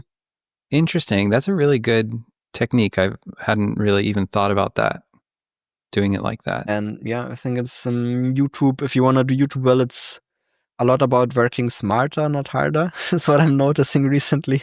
Oh yeah, for sure. And for devlogs, I'm currently thinking about ways to streamline that so that I don't have to spend a week editing. I'll let you know if I come up with anything. So far, I haven't really spent too much thought on it. Mine take me about 3 work days each devlog, and the best devlog in terms of numbers was our first one, which had 110,000 views. For Glimmerwick? For Glimmerwick, yeah. Because for Eastshade, you had the one that got over 1 million views. Right, for just videos. I'm just talking about devlogs specifically. But yeah, for that Eastshade video did real numbers. And then the marketing is not why most indie games fail video did pretty good numbers too. I think like 300 and something thousand. But I'm just trying to think about for devlogs, like, I don't know, it's like on the cusp of being worth it. Like some of our devlogs do kind of badly. They do like 15,000, 20,000. And, 3 days of work to get 20,000 views for me, like, is not really very good. But 3 days of work to get 110,000 views is great. That will actually push real like I've seen legit wish list increases from that. The numbers make a real difference, right? If you get 10 or 100,000 views, it makes that makes the difference. Yeah, for sure. Yeah. It's also, I can also post the devlog on our Steam community hub as like a content update for players, because sometimes we get like, is this game dead? Which is really funny to me. It's like, bro, we're like $1 million in. It's so not dead. We work every day on it, but they don't know. So it's nice to be able to post them there just to keep them a little bit engaged and thinking about the game. And we have a lot of Steam followers as well. I think we're like 7,000 or 8,000 Steam followers. Devlogs, they're also so much about packaging them cleverly. Like the difference between a 10K devlog and a 100K devlog is like the thumbnail in the first 10 seconds of the video. And oh my God. That's like the difference. I hate it because I have no idea. I don't get it, Jonas. I don't know how to do it. Yeah, just steal the most popular thumbnails and put a spin on it. But then sometimes your game doesn't lean well into why those thumbnails work and so on. So it's tricky. It's interesting because when you make videos with game dev advice, you get humbled from your viewers a lot because they're very quick to call you out on crap advice, and you've made some of that experience as well with like your marketing is not what you think it is video, right? It's like if you miscommunicate or if you say something that's not entirely true in every situation, then people are very quick to call you out on it. Yeah. And that way you very quickly learn that you probably shouldn't make any too crazy and too strong statements. You should package things carefully and so on. Yeah, but does it help? I mean, maybe if you just maybe if you extremify all of if people get more, they put more comments and I don't know. Strong opinions are more interesting. Yeah, exactly. It's hard. It's funny though that video had so many different like camps of people, because I feel like amongst successful devs, like devs who've made games who've sold, the idea that the game is like 90% of the success is really uncontroversial. Yeah. But like I've never met, like I'm in communities of other successful devs and basically everyone is on the same page about that. But in the greater sort of game dev, internet, you find, a lot of people are more mixed on that. I wonder if it's just more comfortable to justify if your game doesn't do well. It's just easier to say that it was the marketing than it was the game, because you spend so much time on the game, right? Yeah, I think some of it has to be cope a little bit. But still, I don't know. I can't help but feel like if I could just show people how to look through the middle class of Steam, because most people don't know how, they literally don't know how to look at, they don't know how to look for middling sellers. They just basically are a consumer on Steam. Can't help but feel like if they've seen enough of them, they would start to get that eye, like the eye that I know you have, the eye that I feel like I have, to just like, I don't know, to just have your head screwed on straight about where you sit, I guess, in the market. But can I invite you back for a little game show? Because I had like an idea for a little game dev game show that basically goes like this. I like write a little script or something that just hides the review count of a game, and it just pulls up a random game on Steam, but without the review count, and you have to guess the review count. Oh, I would love that. I mean, that sounds like a blast. It also has great potential to embarrass myself tragically, because yeah, sure, same. Because like if you put a mega bonk, if you put mega bonk on there, I mean, now that I know it's mega, if you put something like that, the new the friend slop genre, I feel like is completely destroying our, because those games are so hard to tell which one's going to hit. They're all so sloppy. I don't know. Chris Zukowski released a very interesting blog post about this, I think yesterday. If you haven't read that one, you did. Yeah. I read it. Did you have any feelings on that? Sorry to ask you more questions, but no worries. I thought there was a banger blog post. I really liked it. And like very interesting observation that there is a market for deliberate jank at the moment. So it's like the great convergence he calls, that when the game is easy to make and people want it. That is exactly the quote I was referencing there. Exactly. Yeah. It's like the games that are easy to make are also what's popular on Steam right now. And also what is not quite being made so much yet as well. And he was even saying that like it would be worth it to stop your current game and pivot to one of these other genres. Yep. He said it would be worth it for most people. It was a fantastic article. Chris Zukowski is like my favorite sort of blogger on this topic. I love how data oriented he is. Yeah. But awesome. I was surprised that article, it kind of made me feel stuff like it made me feel like it was a little bit too far for me. Like, this is going too far. Just like, okay, quit your game because these things are hot right now. And then he talked about like the suffering for your art, and just sort of like, I mean, he definitely comes from a different perspective, I think, because I'm like the ultimate sufferer for art. But I don't even suffer. I like taking it to the lab. But I felt like he was talking to me. I felt like he was like exactly. I think a lot of developers took offense of that. Yeah, I think I've already seen some backlash on X for the exact same reasons. Okay, that'll be fun. Yeah, but he's probably weirdly right about it in some way at the same time, right? So it's like, oh sure, yeah, for sure. No, it's good stuff and good data, and it's an interesting perspective anyway. Well, like as an artist, obviously you look at it and like, I'm just just making a friend slop game just because these are doing well at the moment is maybe a bit weird advice also when you look at it from an artist's perspective. I mean, I feel like it's almost alien. Like I can't even wrap. Like, it's hard to imagine. Like, I would rather gouge my eyeballs out with a rusty spoon than make a friend slop game. So, not that I don't have a problem with those. I mean, it's great. People enjoy them. That's great. I'm not taking anything from anybody else, but just for me as an artist, it's like, what am I even doing if the point's to make video game? I don't know. Anyhow, I did. Friend slop is also it's not a very nice genre description. I feel like no, it's not. We used to call them co-op games. I feel like there's a lot of untapped potential in co-op games, and like a friend slop game, I guess, is a co-op game that is a bit jank and is made to deliberately create funny streamable moments. But if you steer away from that a little bit and you just make like a good co-op game, I think this is still very interesting from an artistic perspective and so on. But there's a very high risk you're just gonna be called friend slop anyways. Yes, probably. But maybe friend slop is a nice gateway to maybe sort of the generally greater genre of co-op, becoming a little bit bigger.